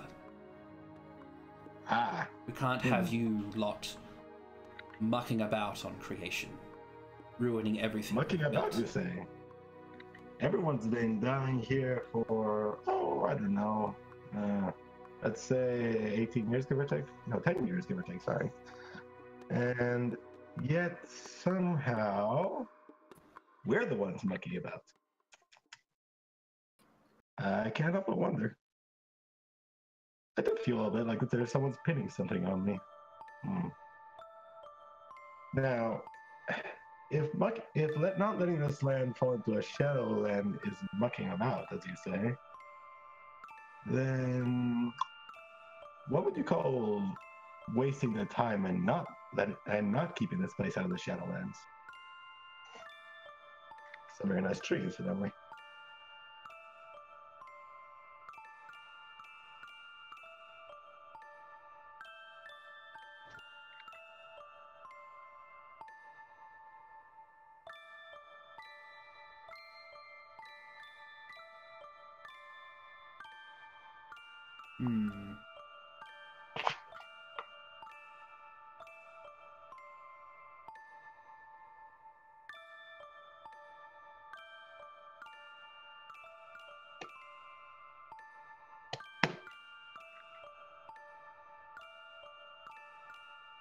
Would you have me explain all of creation's laws? I don't think we have the time, do we? I don't think we really have the time for that. Then trust your betters and step away from the tree. My betters? Betters. You know what's funny to me? I say I'm old, but by your standards, I'm quite young, actually. Yet, it's remarkable how many times I've found kingdoms that are dying, and the god insisting I shouldn't interfere with my betters. In fact, I'm fairly sure I was taught to interfere with my betters. More specifically, the ones that fail to remember where their place is. Even the highest king has a place. But gods seem to be so bad at remembering their place. Almost like you're permanently children in a way. So how about this, Mr. Galakana Senin? How about you stop playing games with me? Because being abstract and vague, it isn't particularly helpful. Especially when you're threatening to give me that creature of darkness thing. It isn't terribly helpful.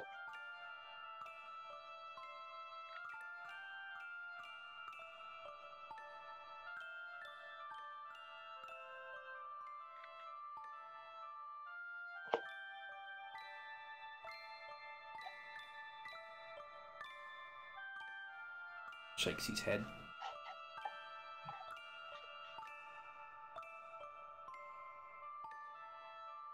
You actually presume to claim authority.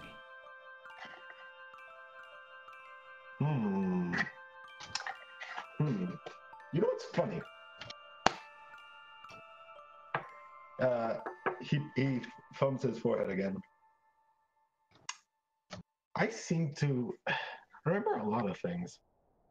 I remember that the Exalted, the Terrestrial, they always claim that they're the better of the gods. And I can't help but remember being stabbed by Dragon-Blooded who objected to our rule. So, I think that you might be mistaking the order of things. But that's neither here nor there. That was millennia ago. But let's talk about professional experience. And if you are a professional, I'm sorry, you aren't going to get very many references. Because this kingdom's a mess. Just across the board, it is a mess. And you can't, if you were truly that concerned for this kingdom's health, I'm pretty sure you'd do more than be patronizing. What makes you think I'm here to help? Oh. You know what's funny? If A you lot mind of an old things, man, apparently. Oh, yes. You see, I was married once upon a time. My wife would always tell me that some of her lieutenants were always vying for her job. You know what was one of the most effective ways of getting a better job? To sabotage your superiors. Or to get rid of a promising underling. Dirty the business. The bureau doesn't like reporting that. The entire general staff likes about bearing those kinds of issues. Really goes against the whole honorable thing. So, why is it that what you're describing sounds a lot like that, except with a sheer lack of understanding scale that would have anyone court-martialed and quartered?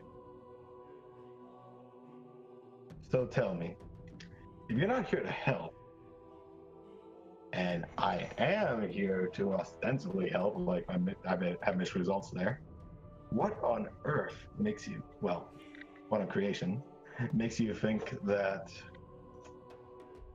I will back away? Or are you threatening me?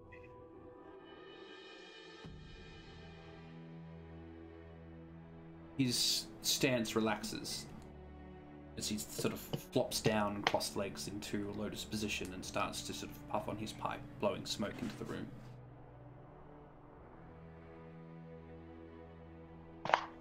All I had to do was delay you.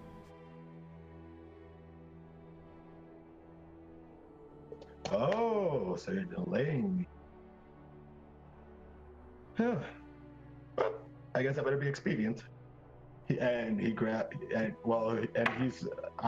poking the tree. No longer glowing. Oh, well, Gamakama-sen, let me thank you in advance.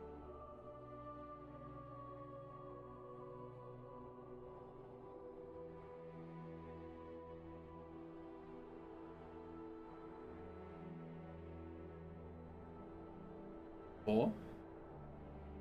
Oh, the novel draws Pelora. Well, for your help, for the whole information you're going to give me, of course. Get her. You're welcome to... And he gets cut off. As there's this great snap. Rocks the city.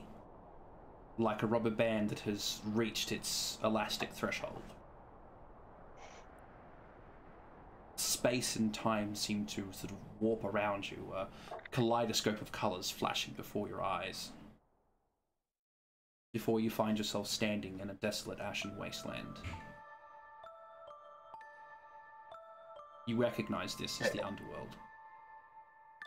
Oh, is Gamakama-sen still there? No. But Shiroi is. Yep. Well, she is in these. So, yeah. Shiroi flicks her tail.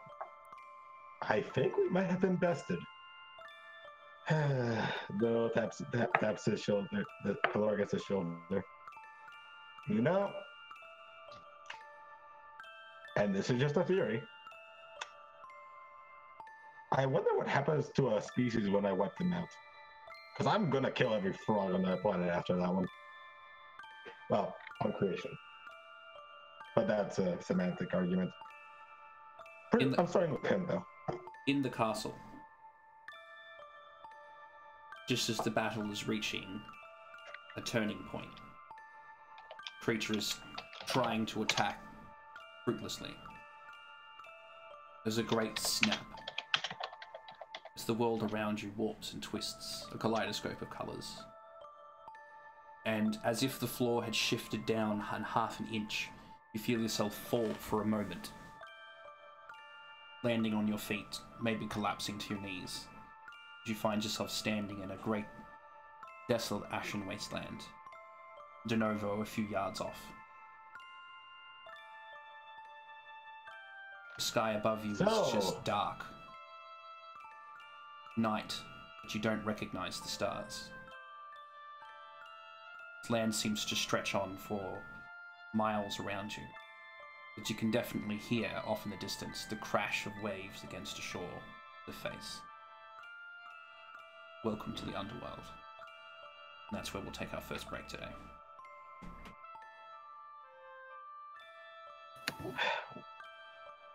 Damn.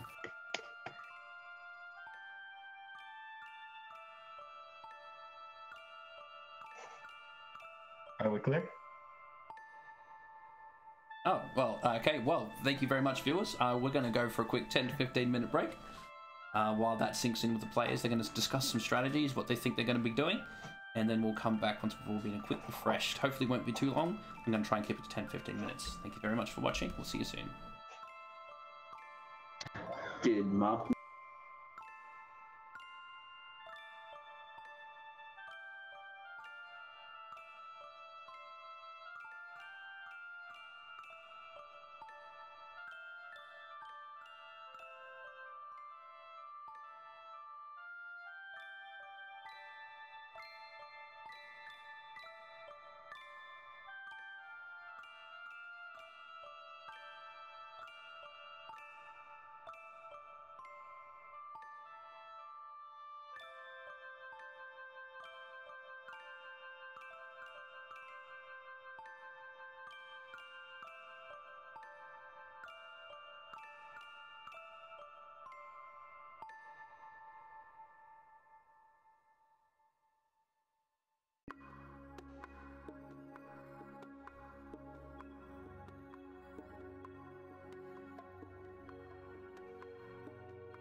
And welcome back to the stream, everybody. Thank you very much for waiting there for us.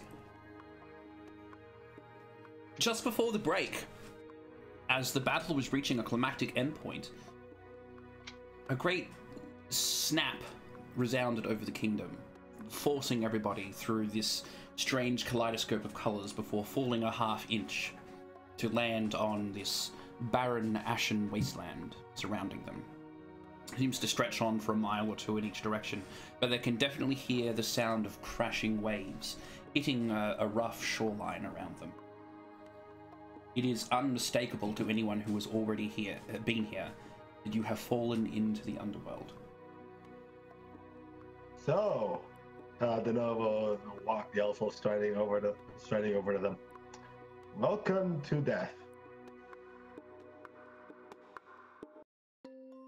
By the way, why are there two hands? Actually, about that. Oh, all right. Right now, there is only one hand.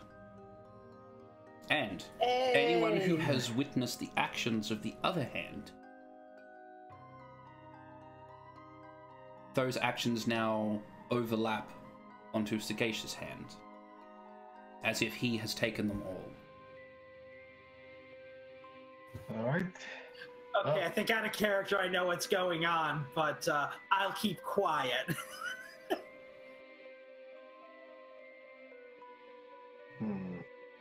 I think I have a theory, but I'm not gonna. Okay, anyway. Let me amend that. Welcome to the underworld. Mad Exalted.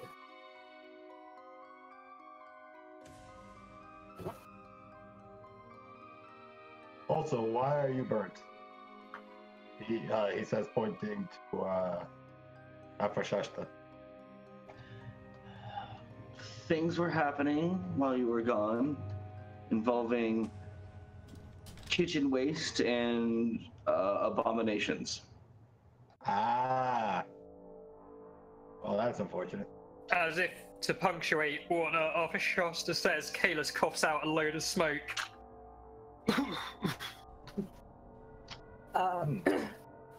Sorry, wait.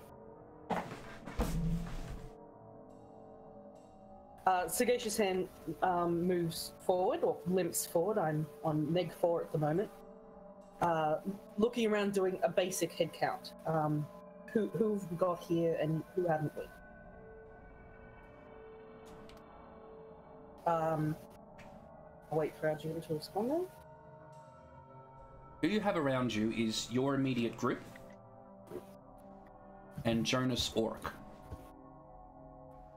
For the record, seeing hand, and after having seen him leap out of a window, Tarala rushes over, like, "Are you okay? You okay?"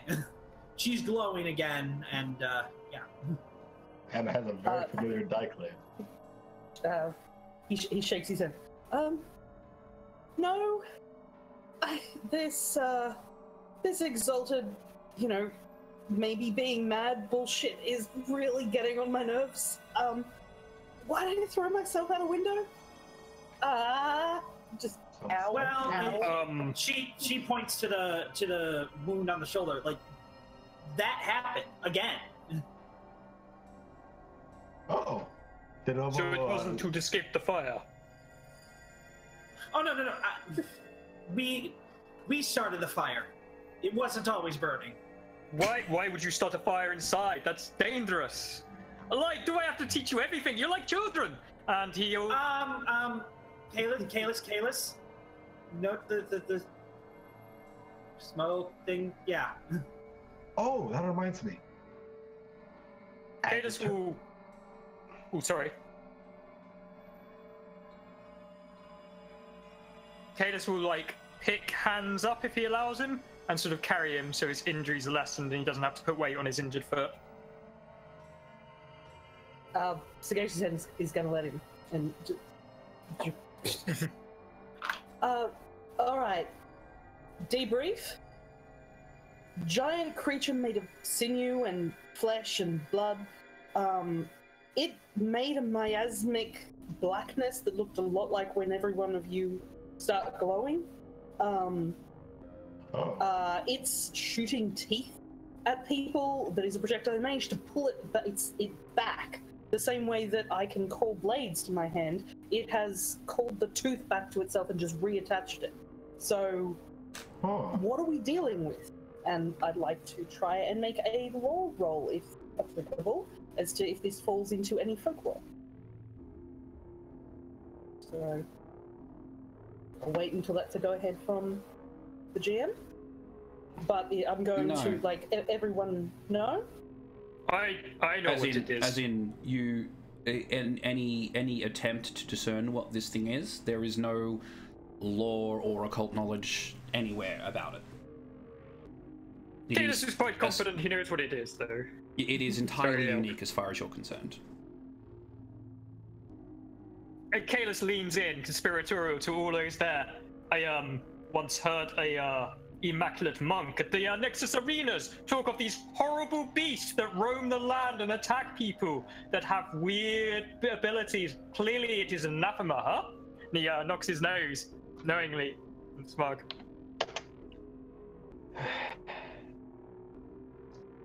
I have no words, but I will say this. I made two interesting discoveries while I was gone, and we're all experimenting with flammables. Firstly, it seems that Formica's emblem is an oak tree. So yeah, chances are that the correction is more resonant than we had first estimated. Secondly, and this is a fun one, Gamakama Senin, despite his previous assurance, after being quite flattered with a dance of turtles and frogs, despite his words that we could speak with Formica, he interfered with my speaking with. In fact, I was in the midst of discussing the finer points of information with him when we were transported here. Shiroi flicks her tail at his feet. He means to say that he was about to try to kill him. Well, semantics, really.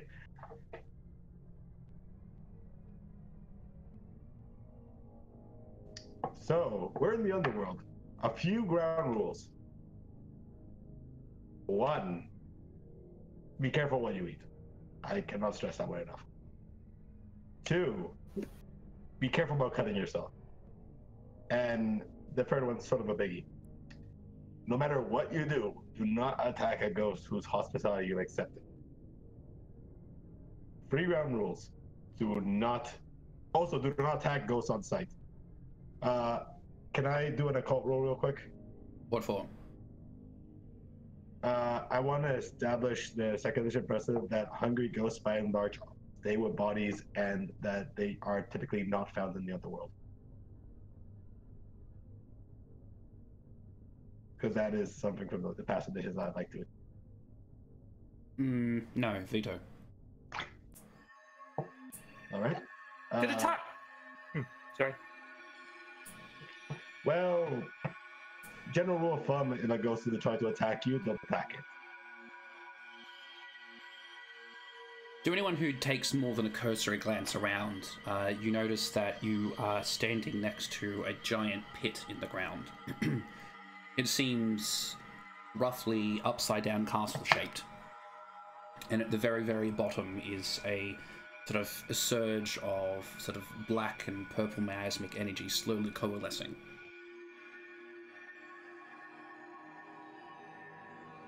Uh-oh.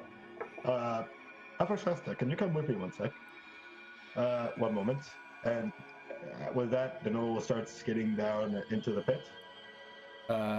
I suspect that... Did a cat just talk to us? Oh yeah, you guys haven't actually met Shiroi. Kalis is just like looking at this cat, like sort of looking around as if he's a bit like... Okay, the cat with 2 tails looks at everyone, and her ears are sort of flicking as her tails are shaking and the bells attached to the end of each ring. I believe I met some of you earlier today. She bows her head. I am Shiroi. I am a member of your company, you have yet to meet properly. A pleasure, I assure you. Ah, you are Denovo's master, huh? Oh, yes, I like that, master. Yes, please call me that. Her tail, the bells on her tail clack along happily to that, almost as if imitating clapping hands. Oh, you're quite an amusing fellow, Kalos. Tarala? This is just more of a question of when exactly in the turn order did this actually happen? Because a lot of us are moat tapped unless we had gotten the 5 moats from the turn coming around. I'm pretty sure the monster attacked Arthur Shasta, and that was the end of the round, and I said everyone gained 5 moats. Oh, okay. And then it happened. I did say that. Okay, I missed that. Sorry. Just double checking. Thank you. After greeting Kalos, the cat will turn, regard the rest of you. Oh, let me see if I remember everyone. There's Sagacious Hand. There's Tarala. Oh no, sorry, Jade Phoenix. So she looks mischievously at Auric. I don't know much, but subtlety is strong. And Wait, is that canon? Murderous uncle. Sorry, what? She taps her tails. What was that question? Sorry, Asking mate? if it was asking canon if I just got outed by a cat. If you want, I'll take that back. If you want, I'll take that back. No, it's happened several times now. Well, she has a die claim anyway, and it's just been activated. But seriously, okay, I'll take it back. I don't want to ruin your character. I don't want to ruin your character arc if you don't want me to. If you I can't take that back.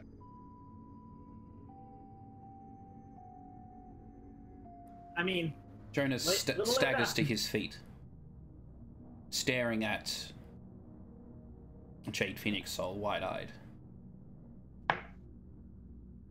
Tarala? No, it couldn't be. You perished in the rebellion.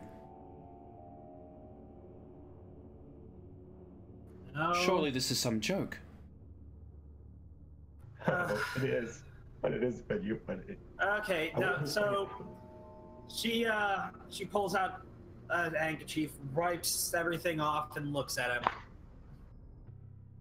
Oh my gosh, you're alive! And he rushes to embrace you. She's a little caught off guard by this.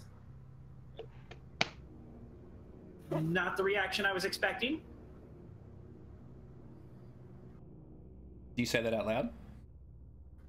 It's a little, yeah. She actually says, "This isn't the reaction I was expecting." What are you talking about? It was when I saw it was men dressed in your colors that came after me.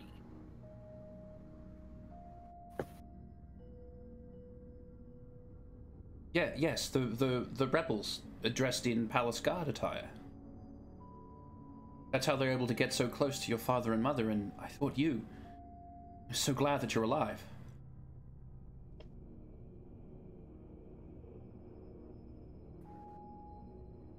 But I would like to make a read intentions roll, please. I'm a little unclear, by the way. My understanding was Tarala exalted when she was escaping. Yeah, she did. When She got away from out of character. Yeah, she got away from them. She had fended them off. They were there was just numbers that she was running because she didn't know what was going on. Yeah, she realized, oh crap, dragon blood, but running.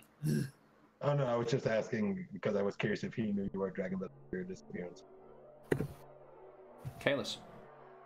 I am going to start playing happy reunion music as they run to embrace, because it seems the most appropriate thing to be doing. While Caleb does that, Roy will scoot over closer to him.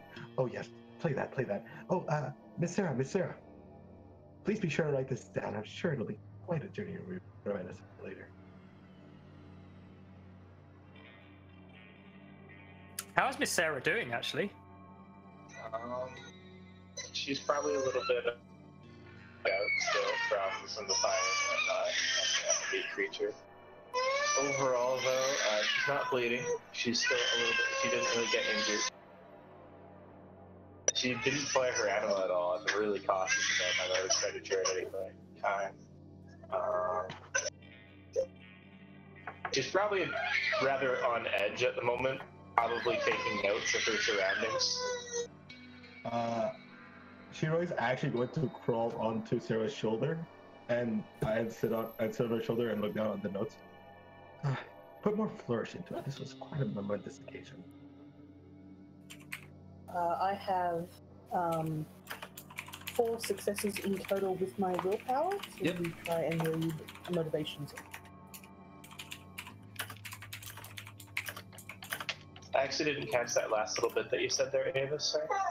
Oh, Shiroi crawls onto Sarah's shoulder and starts making commentary on the notes, trying to prodding at her with with one of her tails gently and being, put it more narratively. We're watching quite a reunion here. Oh, is he the betrayer? Is he the savior? Oh, this is so exciting. Culture, your video's flicking again, just FYI. Sagacious hand. Jonas is just happy to see Tarala alive and well. If anything, his motivation here would be to convince her to come back to the kingdom and help restore peace.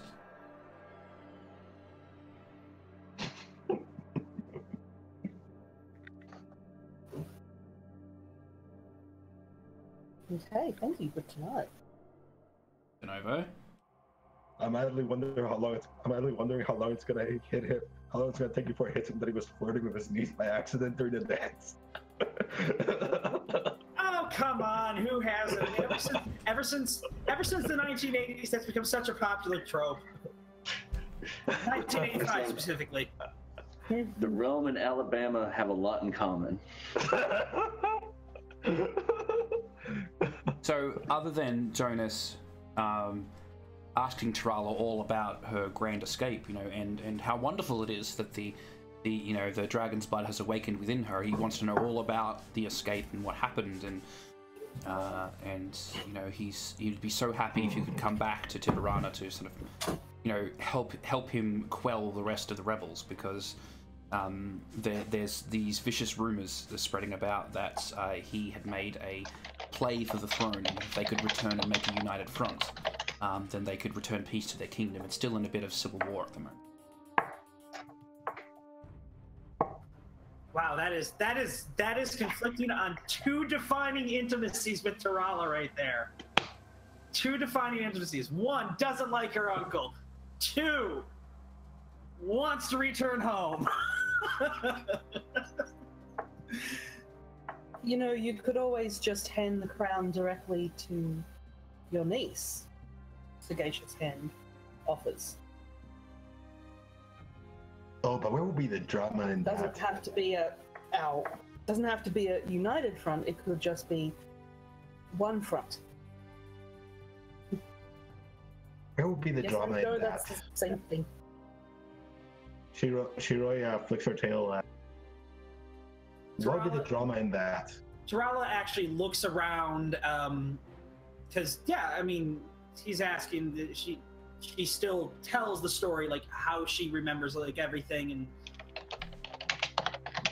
remember she's it's caught up in the moment, everything. She's still telling the story like how she remembers, like that's how her escape and everything occurred. But when Han mentions that, she says, right now we have more pressing matters immediately before we should discuss how we get back to the kingdom. Yes, you're right, of course. Apologies, I'm just so overwhelmed with gratitude for your life. Believe me, this is very interesting because, again, I had a completely different understanding of what happened. So, forgive me if I seem a little... She actually said, puts a hand on her shoulder, please forgive me if I seem a little distant. Again, I saw what I saw. it's going to take some time. I understand. Oh, so you I believe won't. him?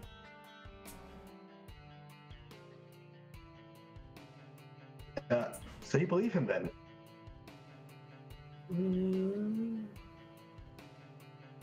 We'll see. Oh, yes, yes. Don't believe him right away.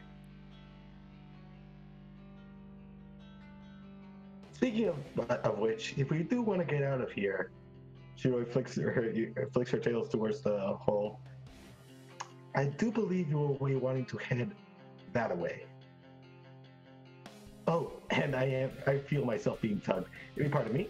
She hops down from Sarah's shoulder and I believe starts walking towards the hole after Nova. Anybody want to tell me how we got here? I'm still a bit confused. 1 minute we were in castle, now we are in castle-shaped hole. Kalis, did you have a mother and father? Yes, I had several people that looked after me in my village, but they are now no longer with me. Yes, you might be with them again. If that helps you understand where we are better. This is not Ryu village. Yes, there is. Yes, it kind of is. If we're on the right island.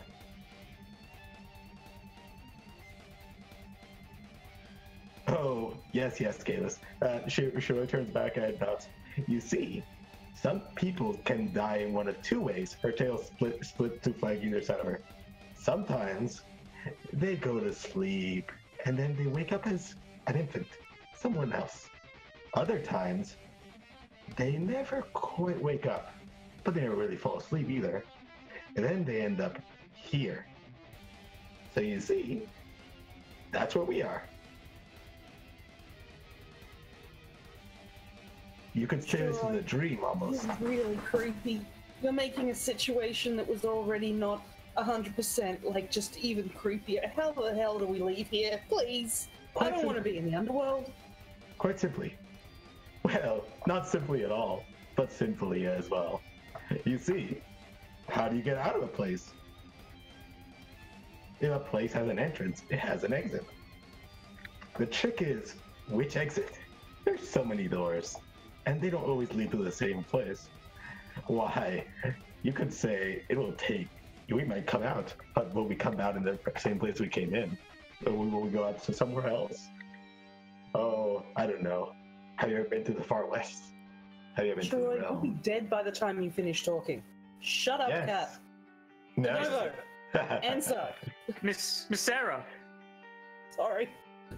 If that's you hadn't all right. said it, I was going to. Miss Sarah, Yeah, she's a chatterbox. could you in a non-creepy way explain what we do and how we got here? I'm not sure how we got here at this moment. Oh, you aren't? You aren't? We were in a... Typically, we would have had to leave the Shadowland for us to fade into the underworld. So I would have to presume some sort of essence has brought us here. Some sort of sorcery, perhaps, or some sort of... It could be a number of different things, really, but the exact cause, I do not know. If you want out, it's simple. Do you want out? Yes or no? Well, yeah, sure, but Can you Kalis find asked an how we exit? got here. Kalis was asking how we got here, and I don't have a clear answer for you, Kalis. Well, it's night. Yes, but we didn't cross the boundaries of the Shadowland. What makes you think we didn't?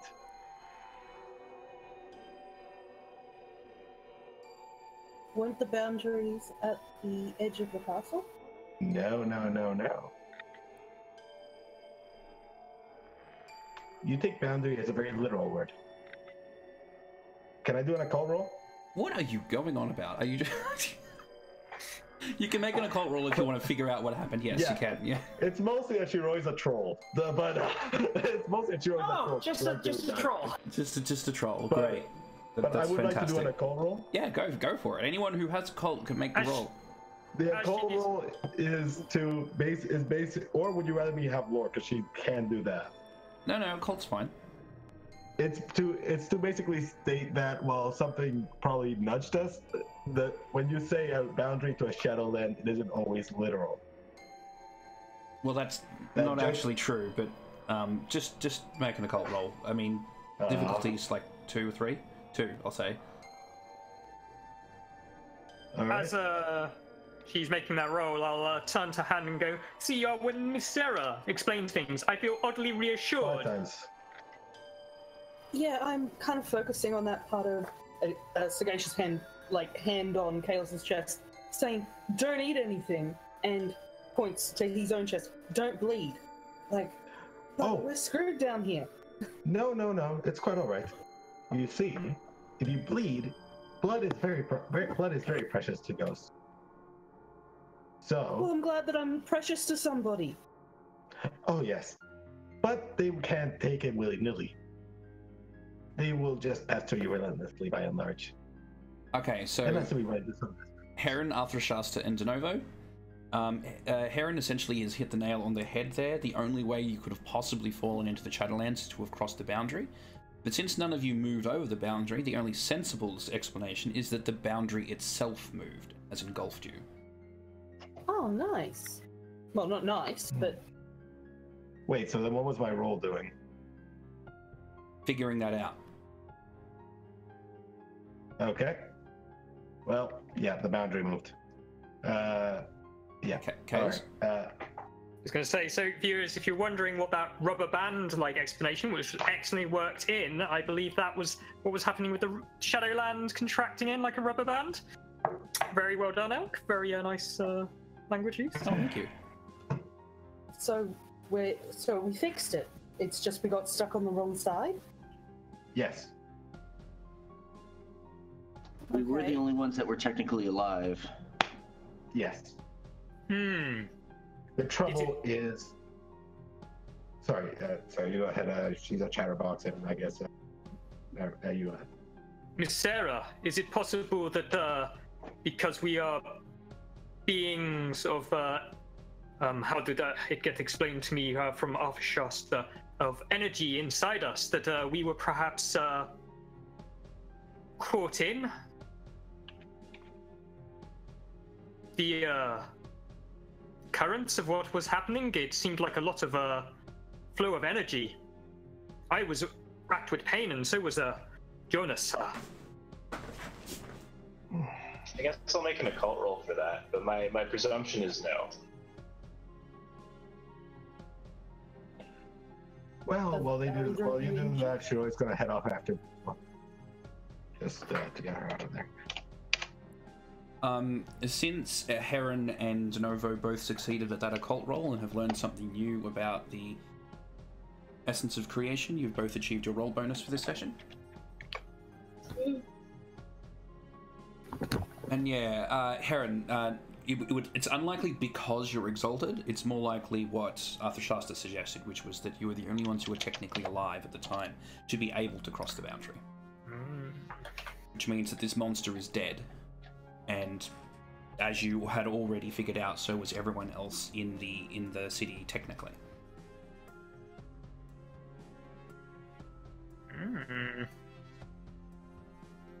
What this means for getting out of here is you just simply have to find another boundary, cross it, and then wait for daylight.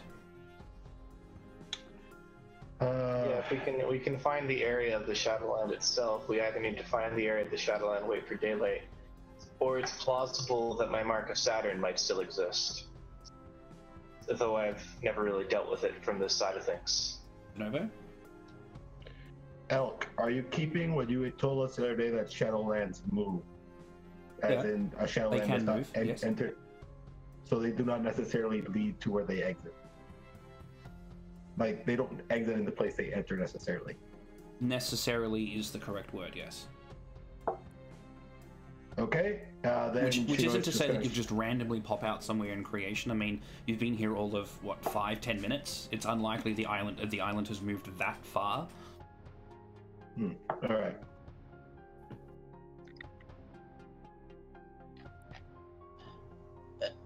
Elk, Doug's brought up a good point. Does the pattern that you draw, the bridge, between creation and the Shadowland. Is that still functioning, or is that now been nullified that the Shadowland is closed?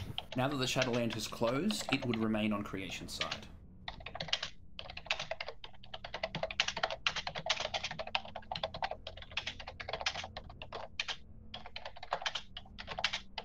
Wait, just a thought. Yes? Is my horse here?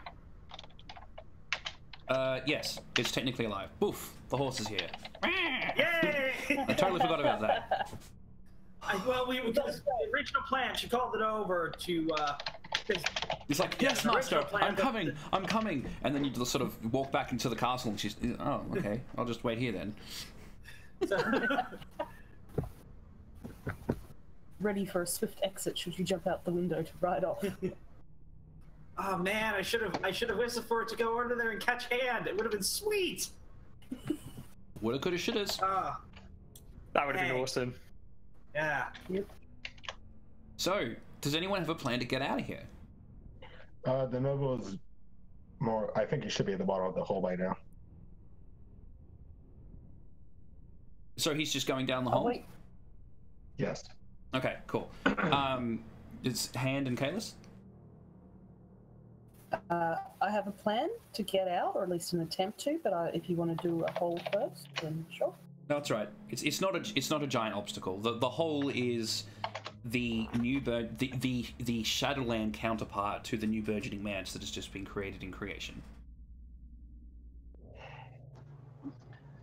I would like to introduce a fact using folklore and streetwise.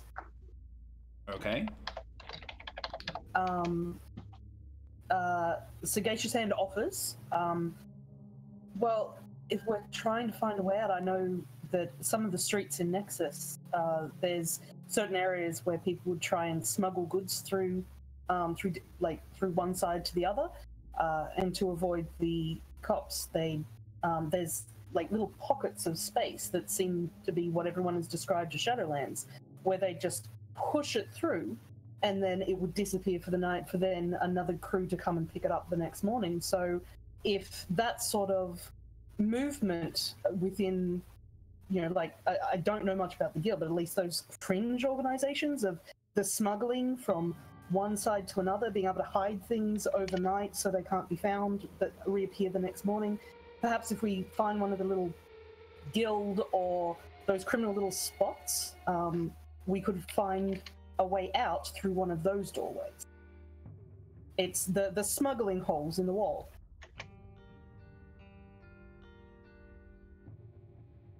And I would like to organize us into a criminal group trying to smuggle ourselves back through the other side. You don't have to roll for this because this would be established. So yes, it's true. You just need to find a thing. I hope they try and smuggle out Big Beast of Burden, otherwise I might be in trouble, and... I'd actually... Well, I suppose at this point we just need to find a guide. I don't know anywhere here, so... I'd like to make another occult roll on the best way to find an exit of the Shadowland. Or of the Underworld, rather. Okay. I have all the faith in Miss Sarah's knowledge to guide us through this trial, and she will be our guide.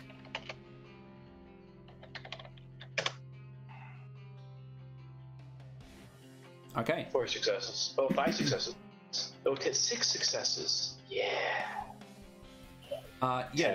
Quite simply, the family crypt would be the best way. You'd need to sort of go into the crypt and stay there until daylight for you to be able to exit. So you'd have to climb down the 1022 stairs. Oh, wow.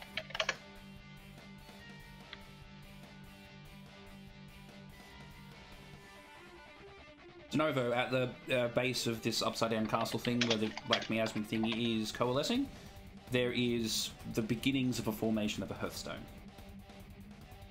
You can tell by analysing it, it will probably be complete in 3 days.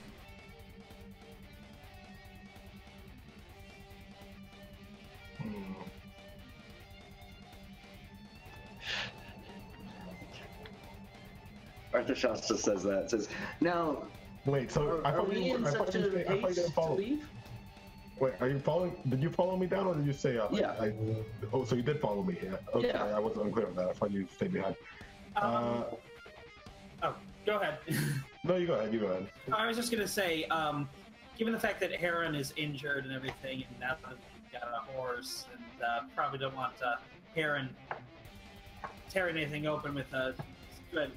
Thrala offers for Heron to climb on top of Karanthar and ride him instead of walking while bleeding. I haven't been bleeding for quite some time. I long ago just willpowered myself that away from happening because Exalted do that. That being said, I do believe. You don't even need to willpower. I know I don't have to blow willpower. I more meant like Hand is actually more grievously injured than myself at the moment. Well, okay. That's right. You're at full bat. You're I at am the last one level. hitbox away from being unconscious. Right. Oh my god, I love it. So. By the way, did everyone tell me? She offers a hand to climb on top of Karanthar. I see that only culture actually answered my question on how much essence they might have. I have 14 peripheral. Novo? Culture shock. Do you have any intimacies related to ley lines specifically? Do I have any what? Any intimacies related to ley lines or that can be linked to ley lines? Yeah. Several major and defining ones, actually. All right, perfect. The novel will turn to Afrashasta and bow his head. It did not escape my notice that the ley lines were corrected while I was at the temple.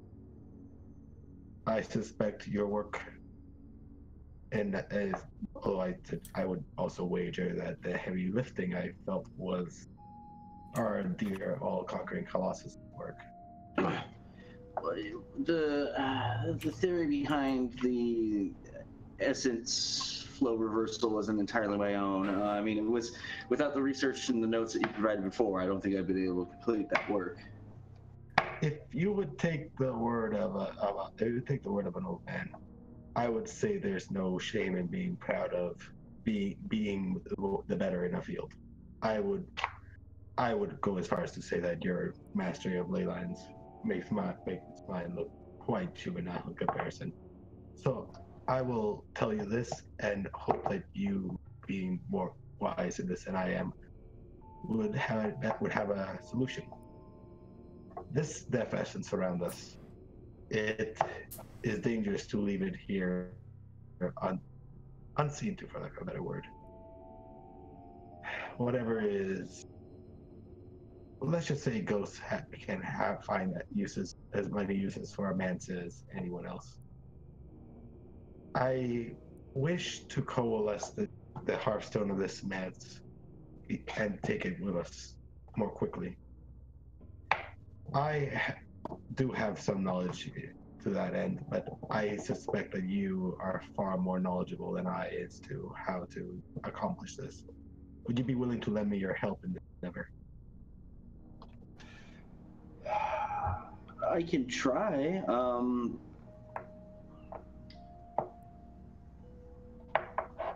Would it not be best just to wait 3 days? I don't see why we couldn't bivouac here at the base of the impression.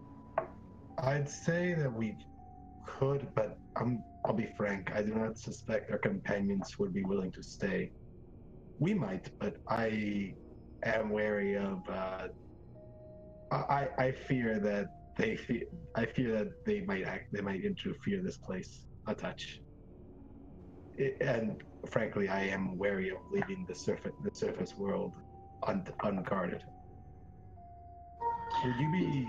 Arthur Schuster just shrugs. Is like the essence of creation, the essence of the underworld is still essence. I mean, that's like trying to claim that because a tree is different than a rock, that somehow one is more metaphysically righteous or evil than the other, despite the fact that it's still both elemental essence.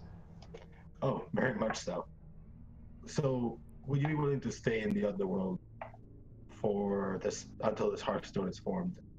We will let the others return to creation without us for now. Well, I think it would honestly be wise for all of us to spend at least a day here to recuperate before we come back out. I think it would be best if the remaining enemies that we have still thought that we were gone forever than for us to come limping out, half dead and exhausted. Clever indeed. I fear that the value of my knowledge. I would say that yours is proven more. The group might be more receptive to your words. If you would be the one to make the presentation to them, I would gladly follow your suggestion. But I do not feel comfortable leaving this Hearthstone unguarded. Neither do I. Hey, Elk? Mm-hmm. So I know the Shadowland we created wraps up at dawn.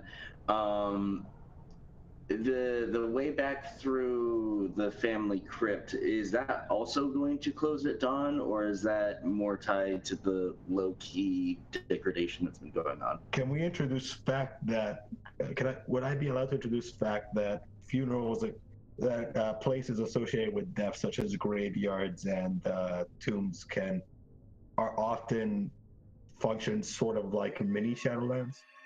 That is already the case. Okay. Which is why going like so that will always be like not a big E evil Shadowlands like degradation of the world, but it's just a place where the veil is thin. Yeah. So at night ghosts can pass through. Okay, perfect. Culture, will Efrashasta know this? He might. I mean, I do have a lore specialty in metaphysics, so. All right, then. Yeah. Then I will. I fear that my word does not carry a terrible deal of stock with the rest of our companions. Would you perhaps be willing to make the suggestion to them?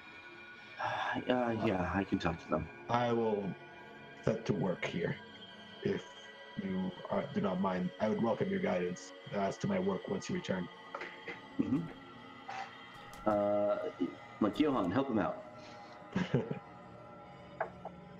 Also, Elk, just because, as I said before, Denovo realizes that the Shadowlands happened in a large part due to his own miscalculations, and culture inherited it. I would like to I would like to raise my intimacy of minor respect for Efrashasta the Major. That's fine. And? You're muted, mate. Whilst they're having their conversation down below, I'd like to have a conversation up on the top of the crater. Yeah. From memory, does Sagacious Hand still have a hold of that book, or from Jonathan's room, or it was given to Denovo. Okay. Sagacious Hand is going to address Sarah. When we were in the castle, I've got overlapping memories. I've never been that scared in my life. Are we sure that room that Jonathan threw didn't do something? I handed Denovo the book earlier. Can you guys check that I'm actually okay? Denovo seems to think that the book is worth nothing but kindling, but I've never been that scared in my life. I've never been this injured in my life. Just check it. Check the book. Denovo? Little the novel said the book wasn't even worth kindling. So I'm glad he we cleared that up. firewood. He respects firewood a fair bit more. It serves a function. Miss Sarah, Sagacious Hand, can you feel that strange pull? Yes, in fact, they can. Oh, Yes, you can. what direction is that pool? Was a bit. It feels similar to the pull that I found when I communed with this. He points to his Ryu serpent staff. Maybe a little bit different, but feels somewhat familiar. If I answered the call, Miss Sarah, would there be any dire consequences?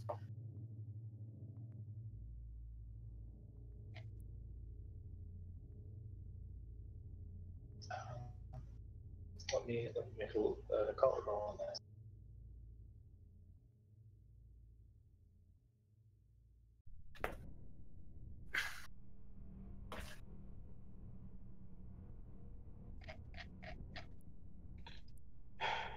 Based on the current song title, I feel like an abyssal should approach and start attacking you. What's the song title? Something powerful approaches.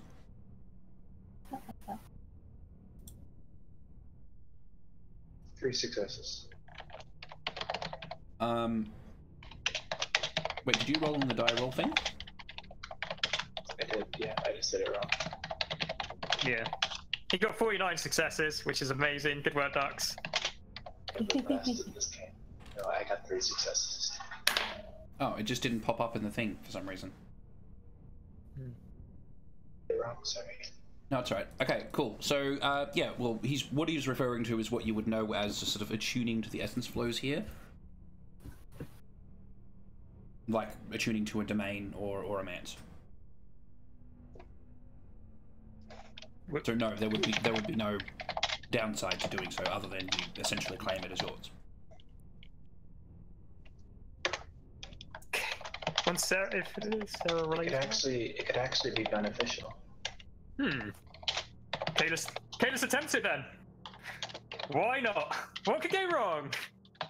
Miss Sarah says it's okay. It's bound to be good. All right, you'll need to sort of crouch down and meditate for a moment. For some reason that's still not coming up in the feed. That's right. Yeah, so you essentially just start needing to meditate for a while. So you sort of plop down onto the ground. And while you're doing that, after Shasta comes back up, you have a conversation with you, apparently.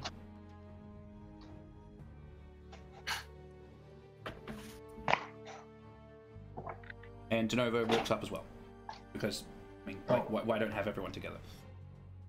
Alright, something's gonna happen. Kalis will be chanting. Do you want to be up or do you want to be down? Like, I thought... No, he'll come up, Okay.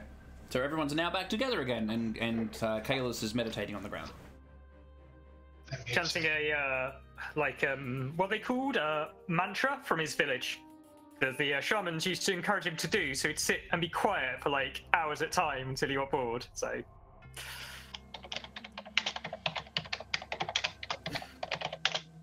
After Shasta?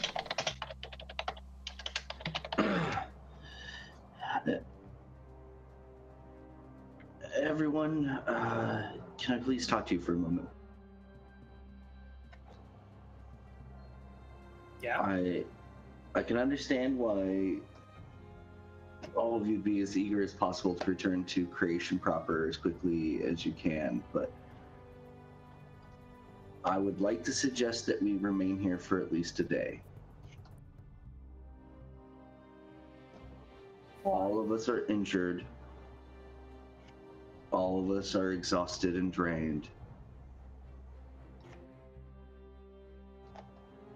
Right now, as far as everyone's convinced, we have vanished away into oblivion. I think it will help us if they continue to believe that for at least 24 more hours before we return. I'm open But to your reason. everyone was asleep. Well, dead, I suppose, other than that creature which apparently only comes at night. Why wouldn't it be safer within the sunlight?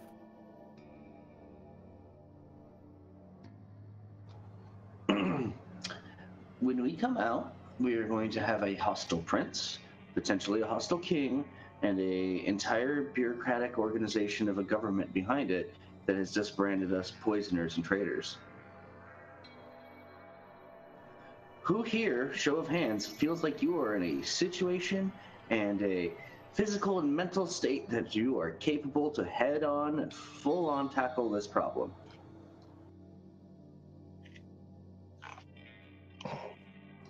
Like One of shaky us. hand up. And that is the least convincing to that hand. gesture. No, not now. Tarala, what's your horse's name? Karanthar. Sharanthar, I think, is the only one of us that is in a fit condition right now, and I do not believe that they are capable of dressing a regal court and pleading our case in front of a king. I mean, you don't know my horse, but no, you're right. Shiroi snorts Isn't it derisively. worse? It's always nice to be considered. Isn't it worse if we're not there? Don't we look more guilty if we've suddenly disappeared? I'd rather Not be there if we've to been held clean hostage. than-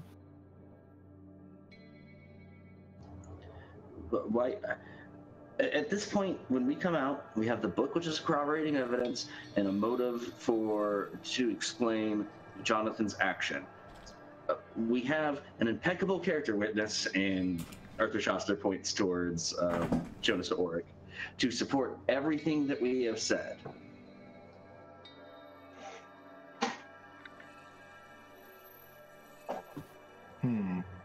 Armies, even victorious on the field, don't immediately go back into battle again. They wait a day. No, that makes sense. There's no shame in taking time to lick your wounds. Jonas pipes up, saying, I think it would be best if I returned then, to ensure that no ill wind blows your direction. Are you certain that's a wise idea? Of course I am. Oh, might I make a point, Your Grace? I do not know much, but I do know this.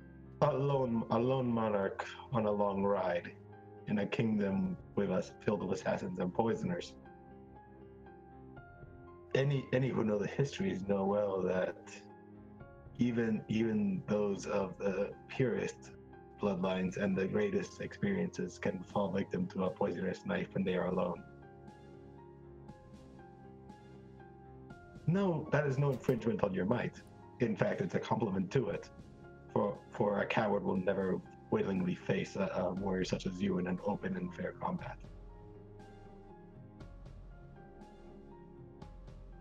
For their sake, I certainly hope not. It remains, however, that I should return. For the summit is to be in the morning. If I am not there, then I may not make my case.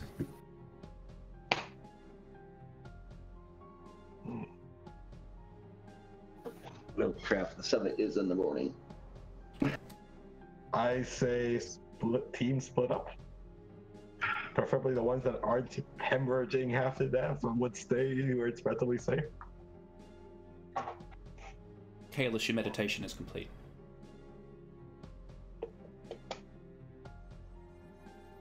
Kalis opens one eye.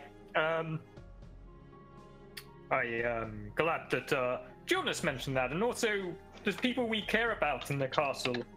If people are being poisoned, we should see to them. I am incredibly high spirits, but I think it is wise. This is clearly a place of power. We should see it doesn't fall into wrong hands. Like Sagacious hand nods along with Kalis. It's like, if I'm not there, then the blame is going to fall onto Righteous Lotus. I know I'm injured, I know I'm out of energy, but at least if I'm standing there, they can put me in a cell. Let's compromise. Even if it's just for show. I don't know how that's a benefit. no. May I It won't suggest a get her hurt. May I suggest a compromise? How many hours do you think we have until daylight? Wait, I will spend about How many hours before daylight do we have? Yeah, I was like, why are we asking this question? We have clocks built into our heads. Well, the sun has only just set, so you have like 8 hours. We have 8 hours to sunrise. Let's wait 6 hours. That should allow us to regain most of our power. I don't think a night's rest will heal our injuries at all.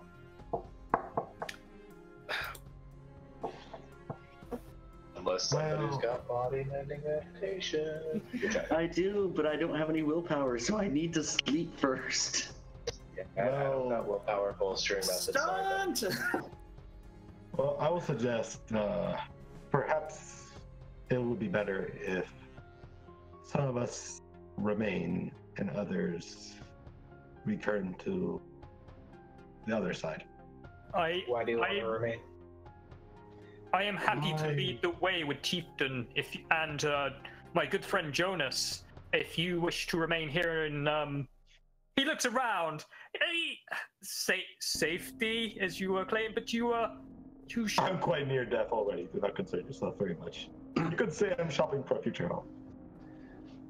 So I think it is wise to take rest, but I am feeling much better thanks to Miss Sarah's infusion of power. Sarah, to answer your question, the reason why I want to remain behind is that the actions we took in creation involving the restoration of the dragon lines and moving the castle has had a reciprocal effect in this area. There is a burgeoning manse in that pit over there. I want to make sure it does not have any similar problems like we occurred in the castle. I also want to make sure. I don't think I can make it into an under Shadowland. But nonetheless, it's also something that should not just be left lying around. No, it shouldn't. Sagacious hand raises a hand like, I have a question. Sorcery done wrong doesn't mean it doesn't work, right? That's absolutely what it means. Yeah.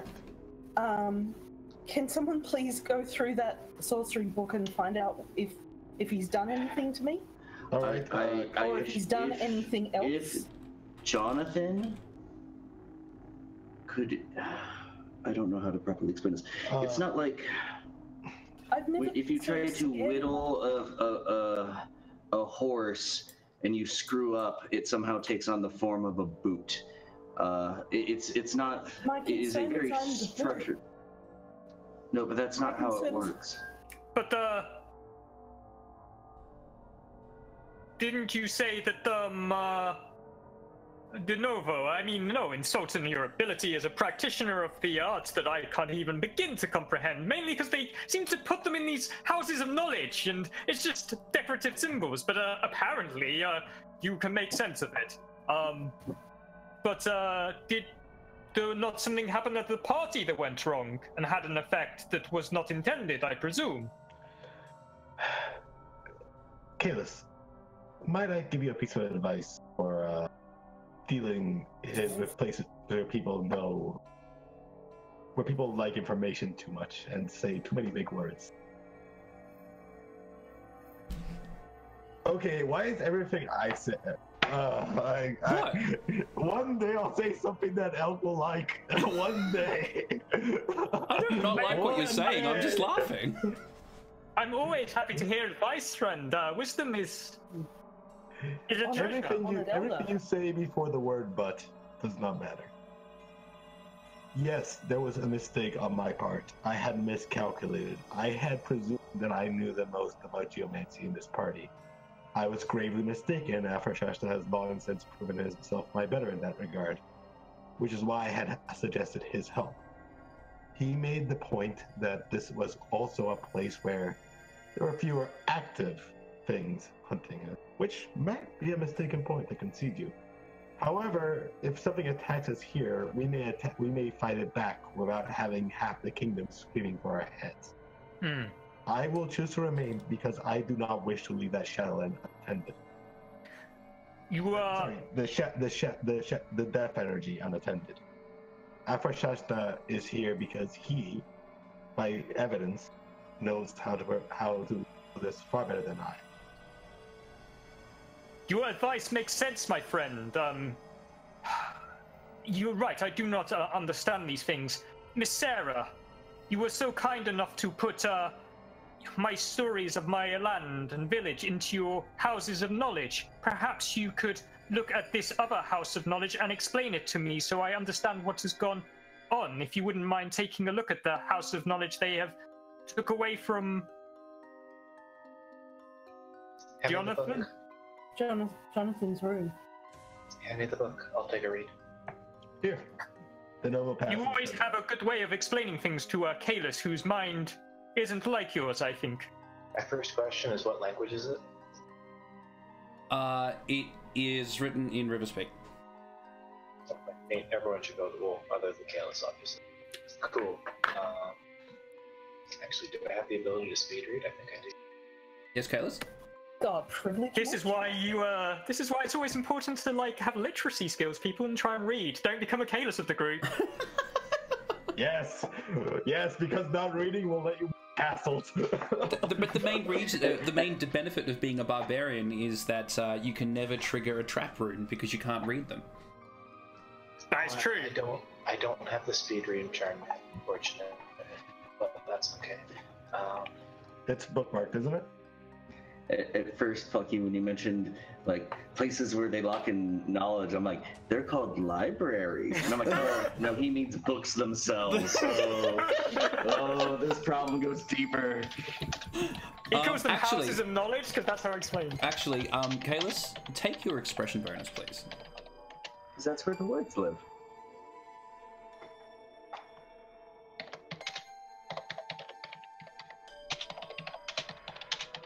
So, Sarah, you don't have the speed reading charm, but how are you going to explain this to Kalis? Are you just going to read it out infinitum? Are you going to try and summarize for him, or? My plan was to try to summarize for him.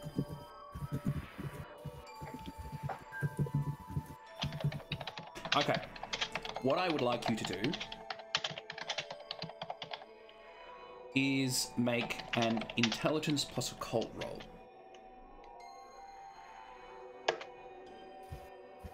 Yes, Kalis. Wasn't the book had several bookmarks? Might that not be a good place to It only to had look? one. I don't know. I'm It not only a had big one, reader. and it was marking the Rune of Hate. I may suggest that the bookmarks might be something that would be of interest. I don't know. I Okay. assume they're important for literate folks. De novo, what are you doing while Heron? Heron is going through the book and explaining it to Kalis? De Novo is going to turns to Shiroi and ask her to scout out the area and see if she can find any ghosts and try to more or less make a mental map of the area. Okay. In the meantime, he is going to look to Afrashasta and say, I think it would. Well, it is probably for the best that we split up. In the meantime, do I see any metal around me? No.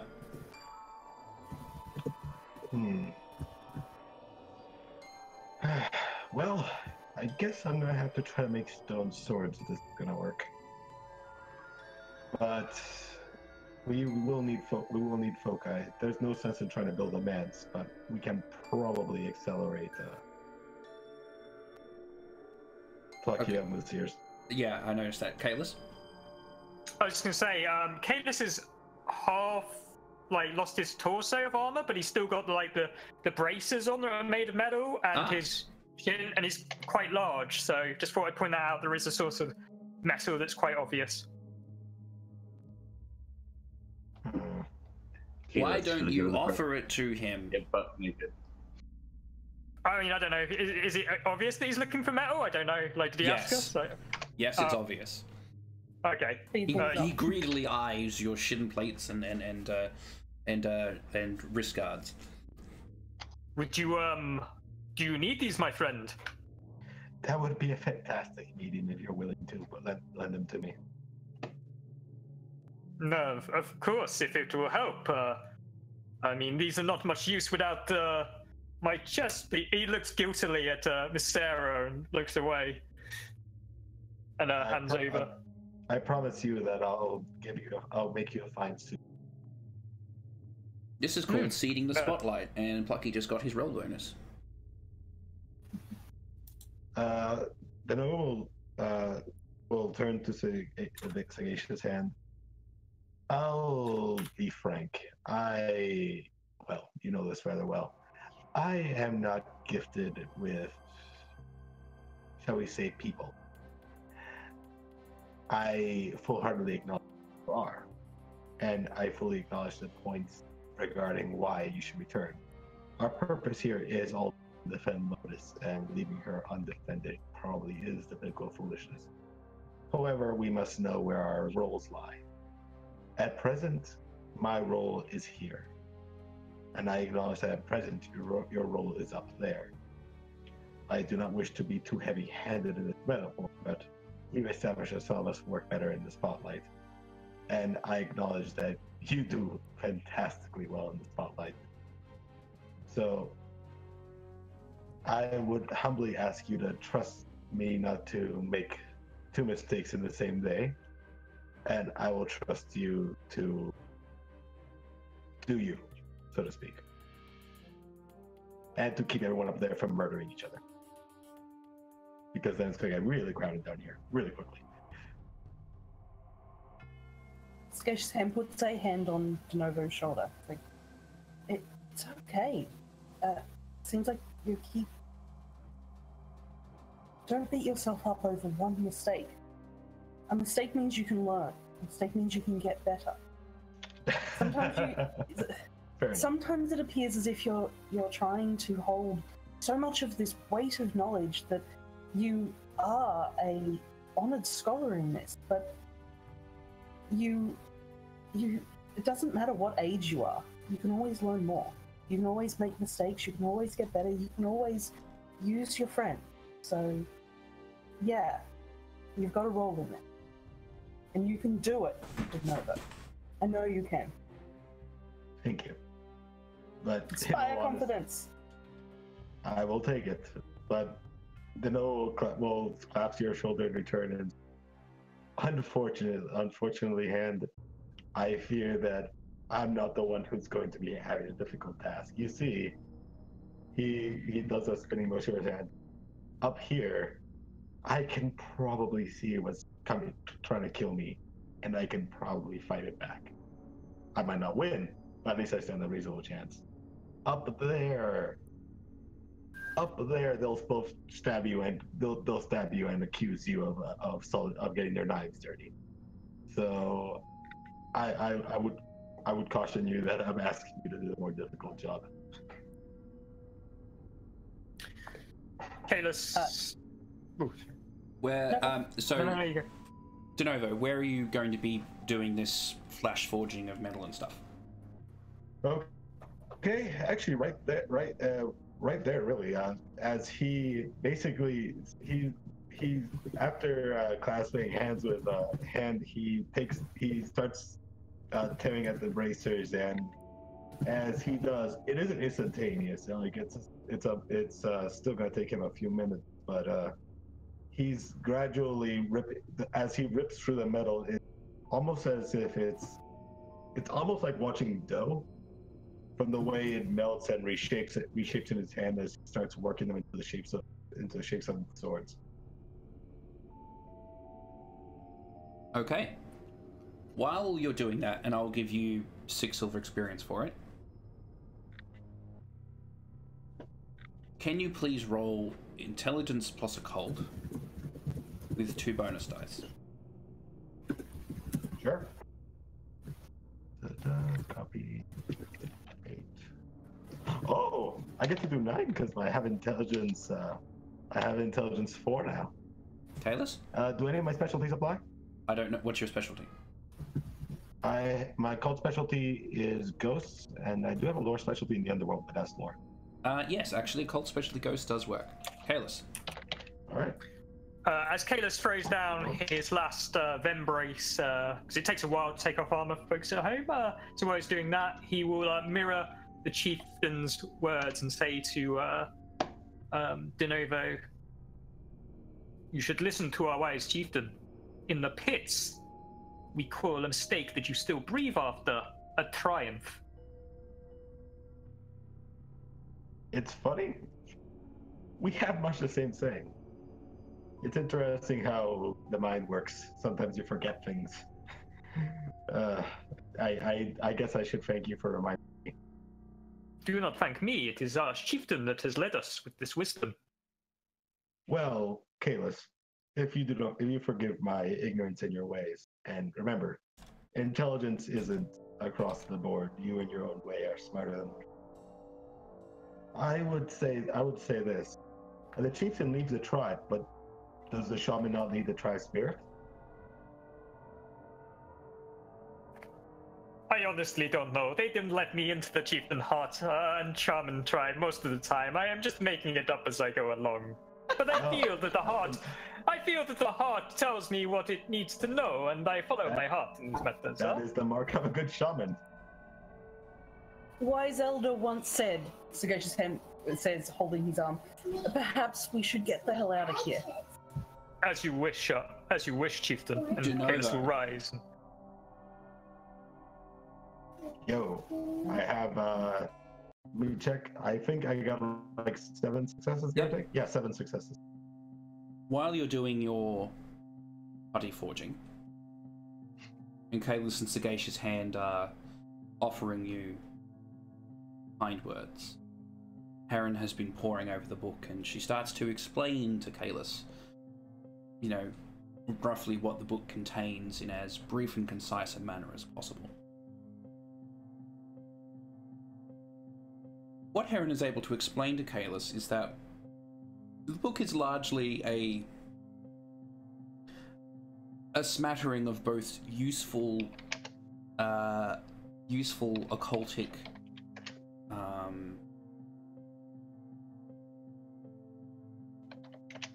I think nowadays we'd call them like memes or tidbits.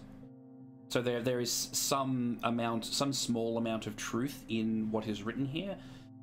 Clearly the person who has written it has consulted with at least someone, but then they have, you know, overwritten on the top of it and added a lot of their own sort of notes and thoughts and sort of made it a bit more, you know, racy and sort of elaborated and exaggerated here and there and toned down some other areas. So the book itself, for most people, is utterly useless. You know, and that's pretty much what... Yes, De Novo? So you're saying it's sorcerer's fan fiction? Yeah, sort of. Because that's more or less what it's got.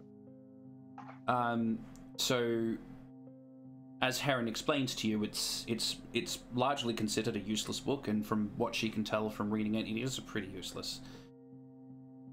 But there is something about the bits and pieces of the rewrites and sort of going over Jonathan's notes that seems to catch De Novo's ear. It wouldn't be terribly obvious to anyone else, not sort of awakened to the power and sort of the secrets of creation brought by an understanding of sorcery and how it works.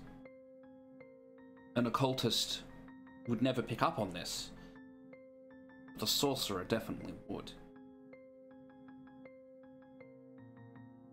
While the book itself contains no precise, exacting, and specific sorcerer's knowledge, following it word for word would never amount to anything.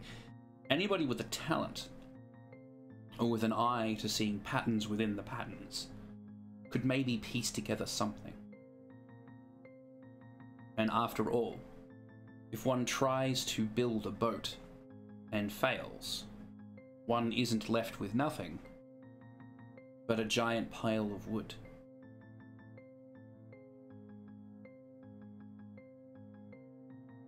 Jonathan has succeeded or failed at something in this book. You can hear the tones of it in his notes, what he's put together. It's like he's been cooking with his eyes closed. But if he had the talent, something might have come from it. It probably bears harder inspection. Arthur Shasta.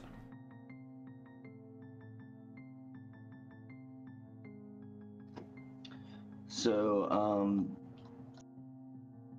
Arthur Shasta is going to help start preparing the Nance to stabilize it and get it to crystallize properly. He's going to kind of go over the area with Johan, sort of mark out places that Genova's going to want to go through with his blades. But he asked him to make him a specific one just for Arthur Shasta.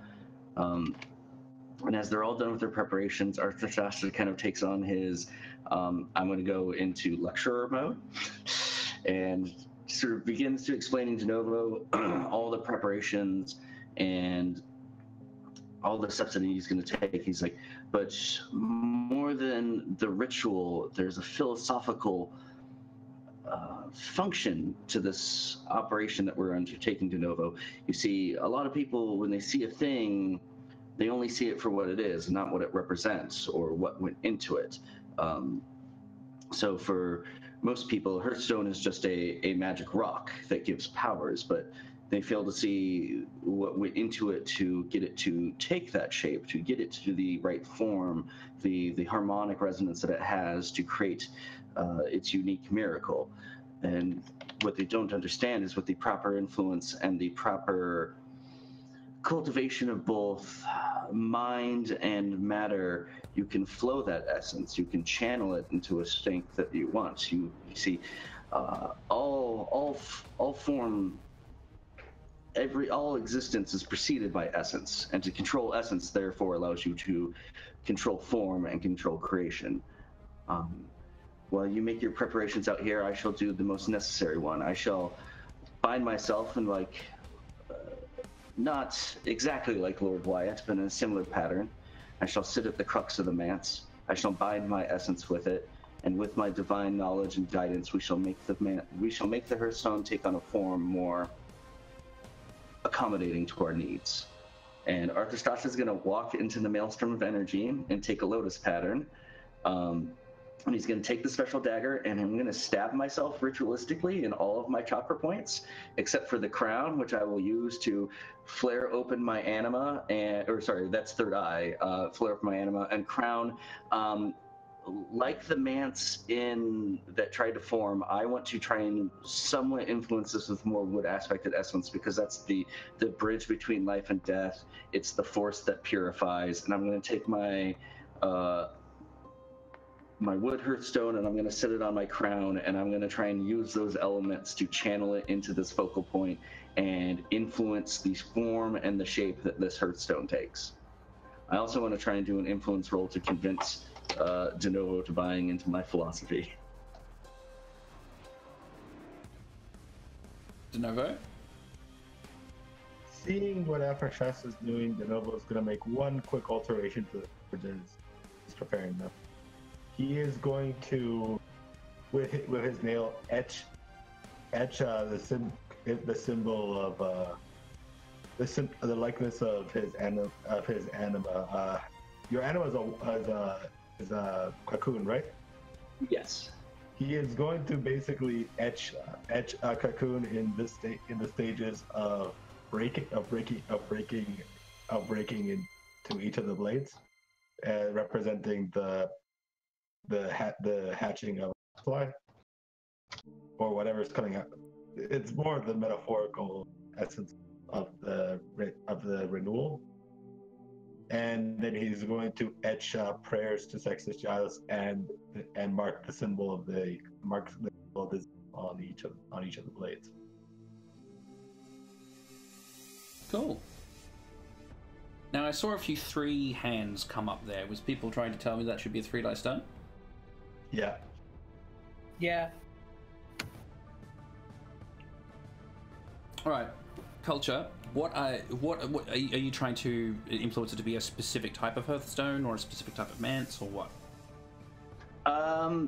Well, pretty sure no matter what, the Hearthstone's going to be abyssal, but I'd like it to be more of a manse that focuses more like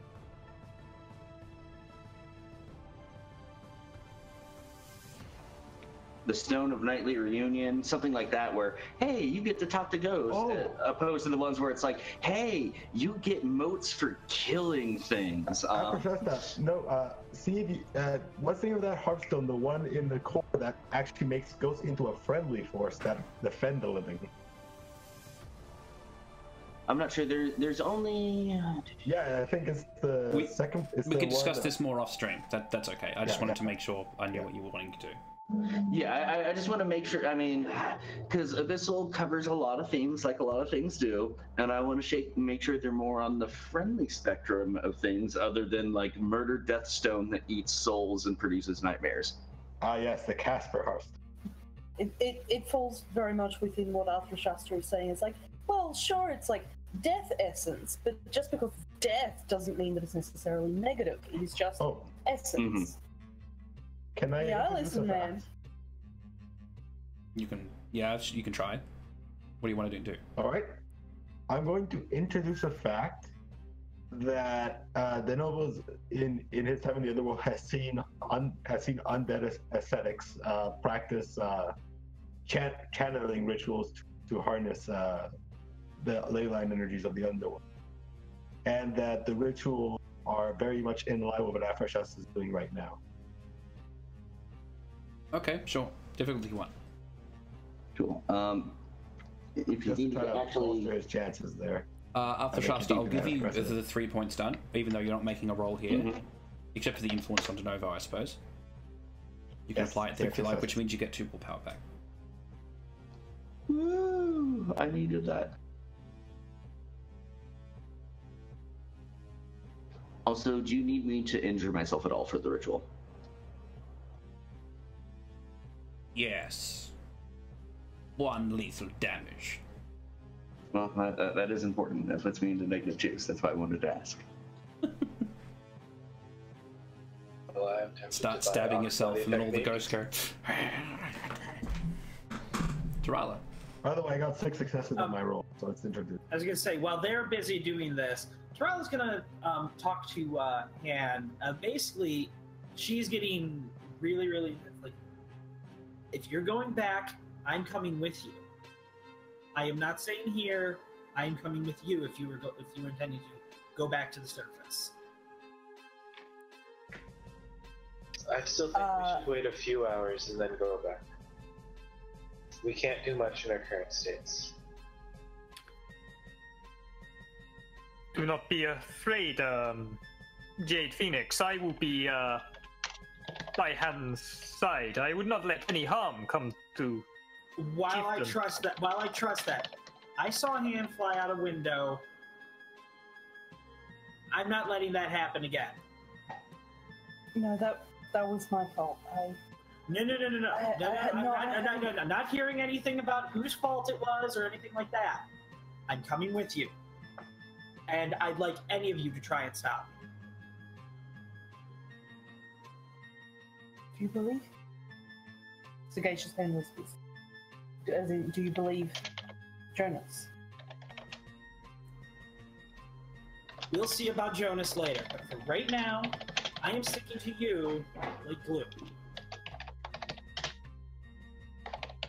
Sagacious hand puts his hand out and takes like a hand hug. Like, are you sure? Yes. You're there for me at my lowest. You seem to be in a pretty low spot here. I'm coming with you. Okay.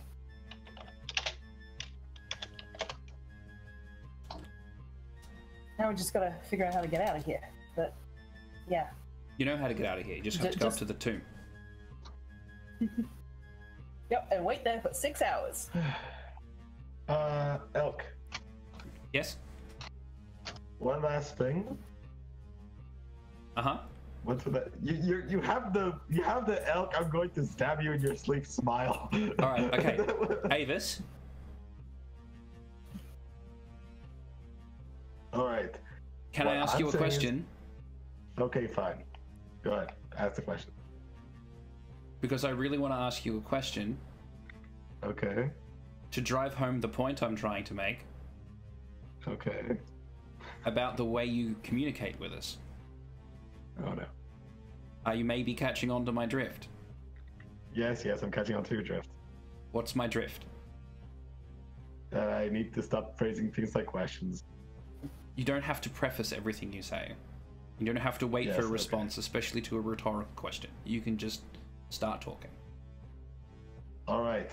The noble is going to do an occult roll to basically assist. He's really been impressed by Afrashasta's knowledge, and he really defers to him when it comes to this ritual. But he does believe he has some small knowledge that might be able to help on this ritual. So what he's doing is that he will perform an occult roll as he's putting the swords in, and basically try to reconcile the immaculate prayers of Afrashasta's teachings, for lack of a better word, and basically try to raise the attunement, Afrashasta's attunement with the swords he's driving into the ground. Okay. So to make it clear, Kalis, Sagacious Hand, and Tarala, and Jonas are heading towards the graveyard place zone to wait out until morning to then exit into creation. Heron, Arthur Shasta, and Denovo are staying here for a whole other day.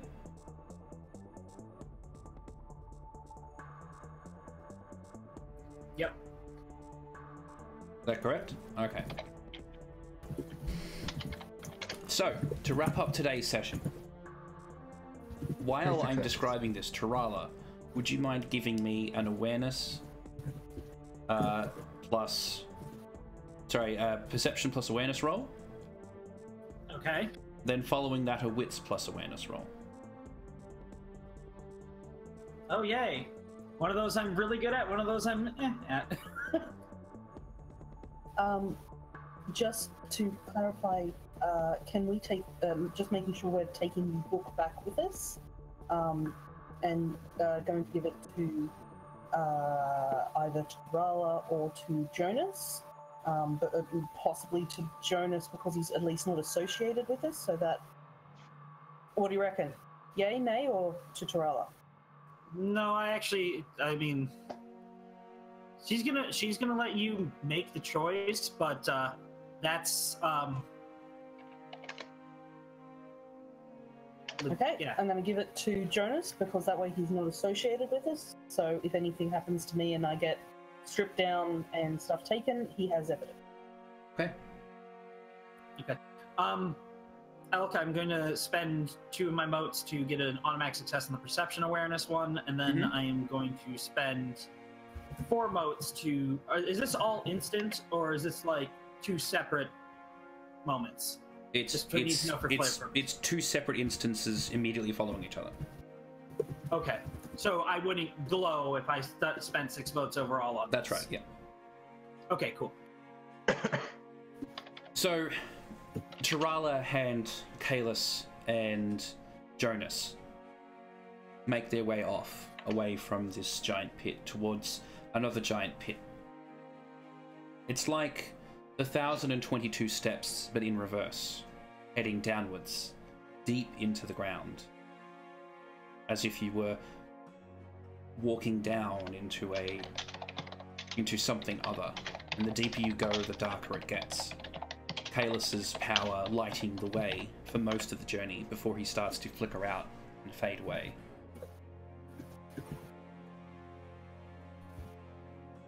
Okay, first roll was a 2 successes out of a 10 with a 10, and then the bot 1, and then the second roll was a total of 5 successes because I bought 2.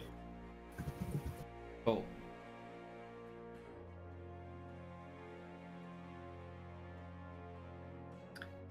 Hand, my friend, would you count backwards for me?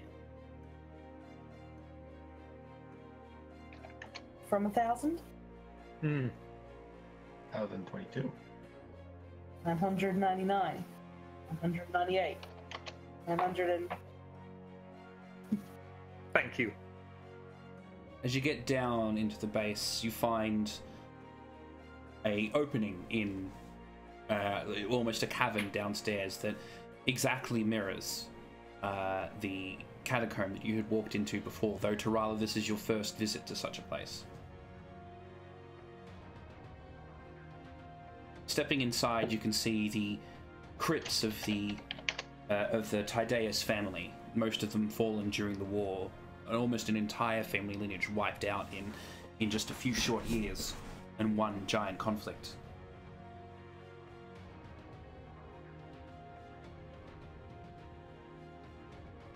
And why don't you want Tarala to follow you?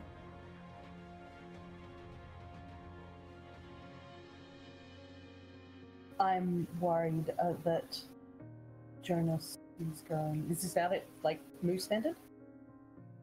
Or... Yeah, well, I mean, you're not saying this in character, but I'm asking Han, the character, why doesn't he want Tarala to follow? I'm worried as to having actually been there, and as far as I'm aware, exalting because a giant lance started heading towards her, trying to kill her. I don't... From my assessment of Jonas, he's not lying, that he does want her to go back and united front and stop it, but is that I want her to come back because, oh, how great she's alive and can prove that I'm the rightful heir, or is he actually concerned about her life? There's so many questions regarding whether or not he was actually trying to hurt her or not. And I don't know if we can protect her and the kingdom, and as in the kingdom we're currently trying to help. So that is why I'm concerned. I don't want to leave her in the underworld, but I'm concerned about her being anywhere near her uncle, like, at this point, without knowing more.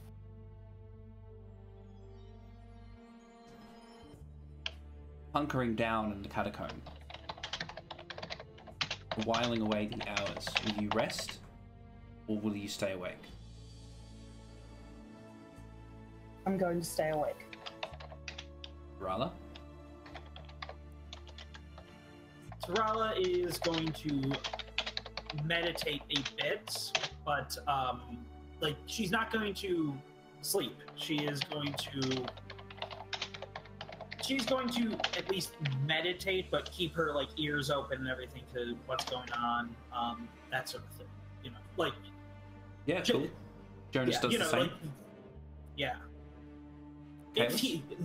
If he talks to her, she will respond. She's not going to be completely cold or anything like that. She will be, though.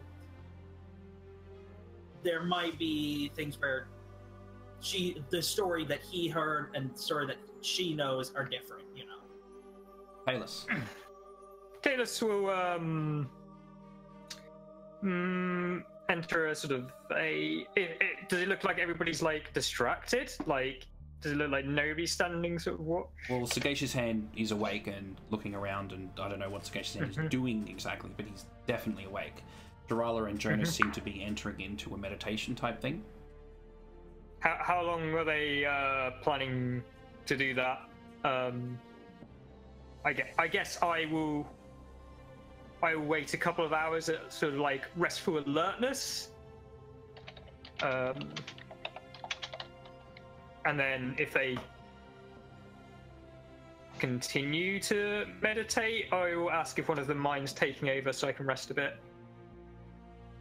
I'll say no. I'll stand up. You can rest.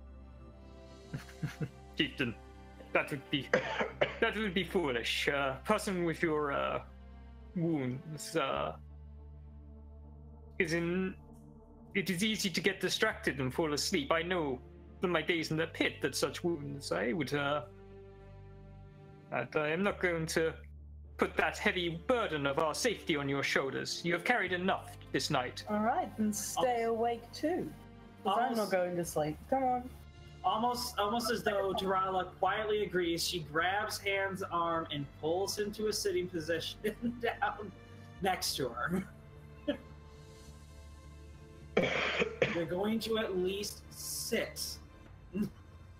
You volunteering to keep watch? We can take turns. Everybody take.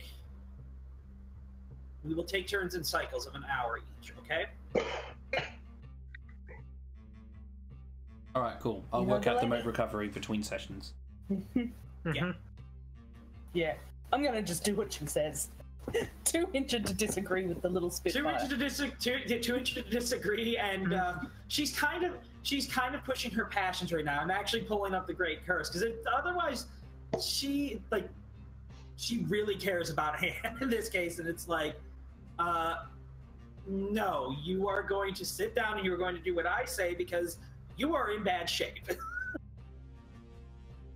Okay.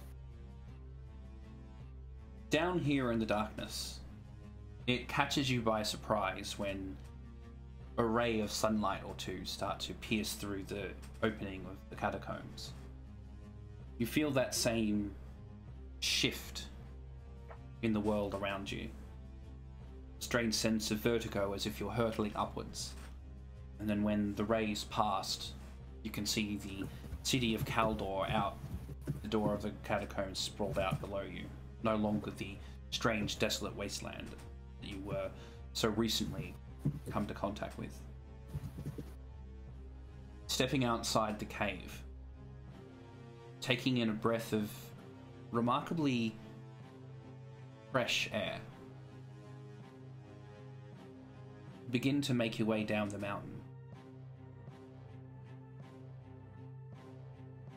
And all of a sudden, a giant, bony tooth slams into the side of Tarala's head, knocking her to the ground,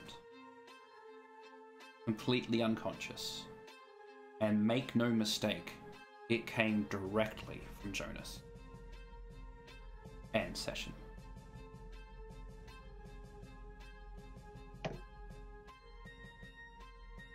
Tarala, you have been ambushed.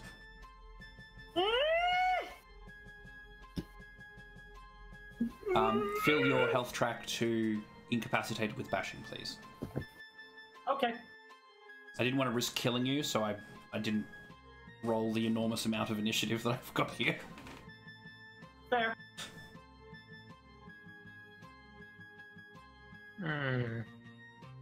Just a quick question. Mm-hmm. Do I need to roll limit? Do you? Do I? Do you? I don't know. Have you gone against one of your intimacies somehow? No, I have not gone against an intimacy so much as I think I need to smack a bitch up now. Ah, yeah, then you're fine. That is the end of today's session. Ah!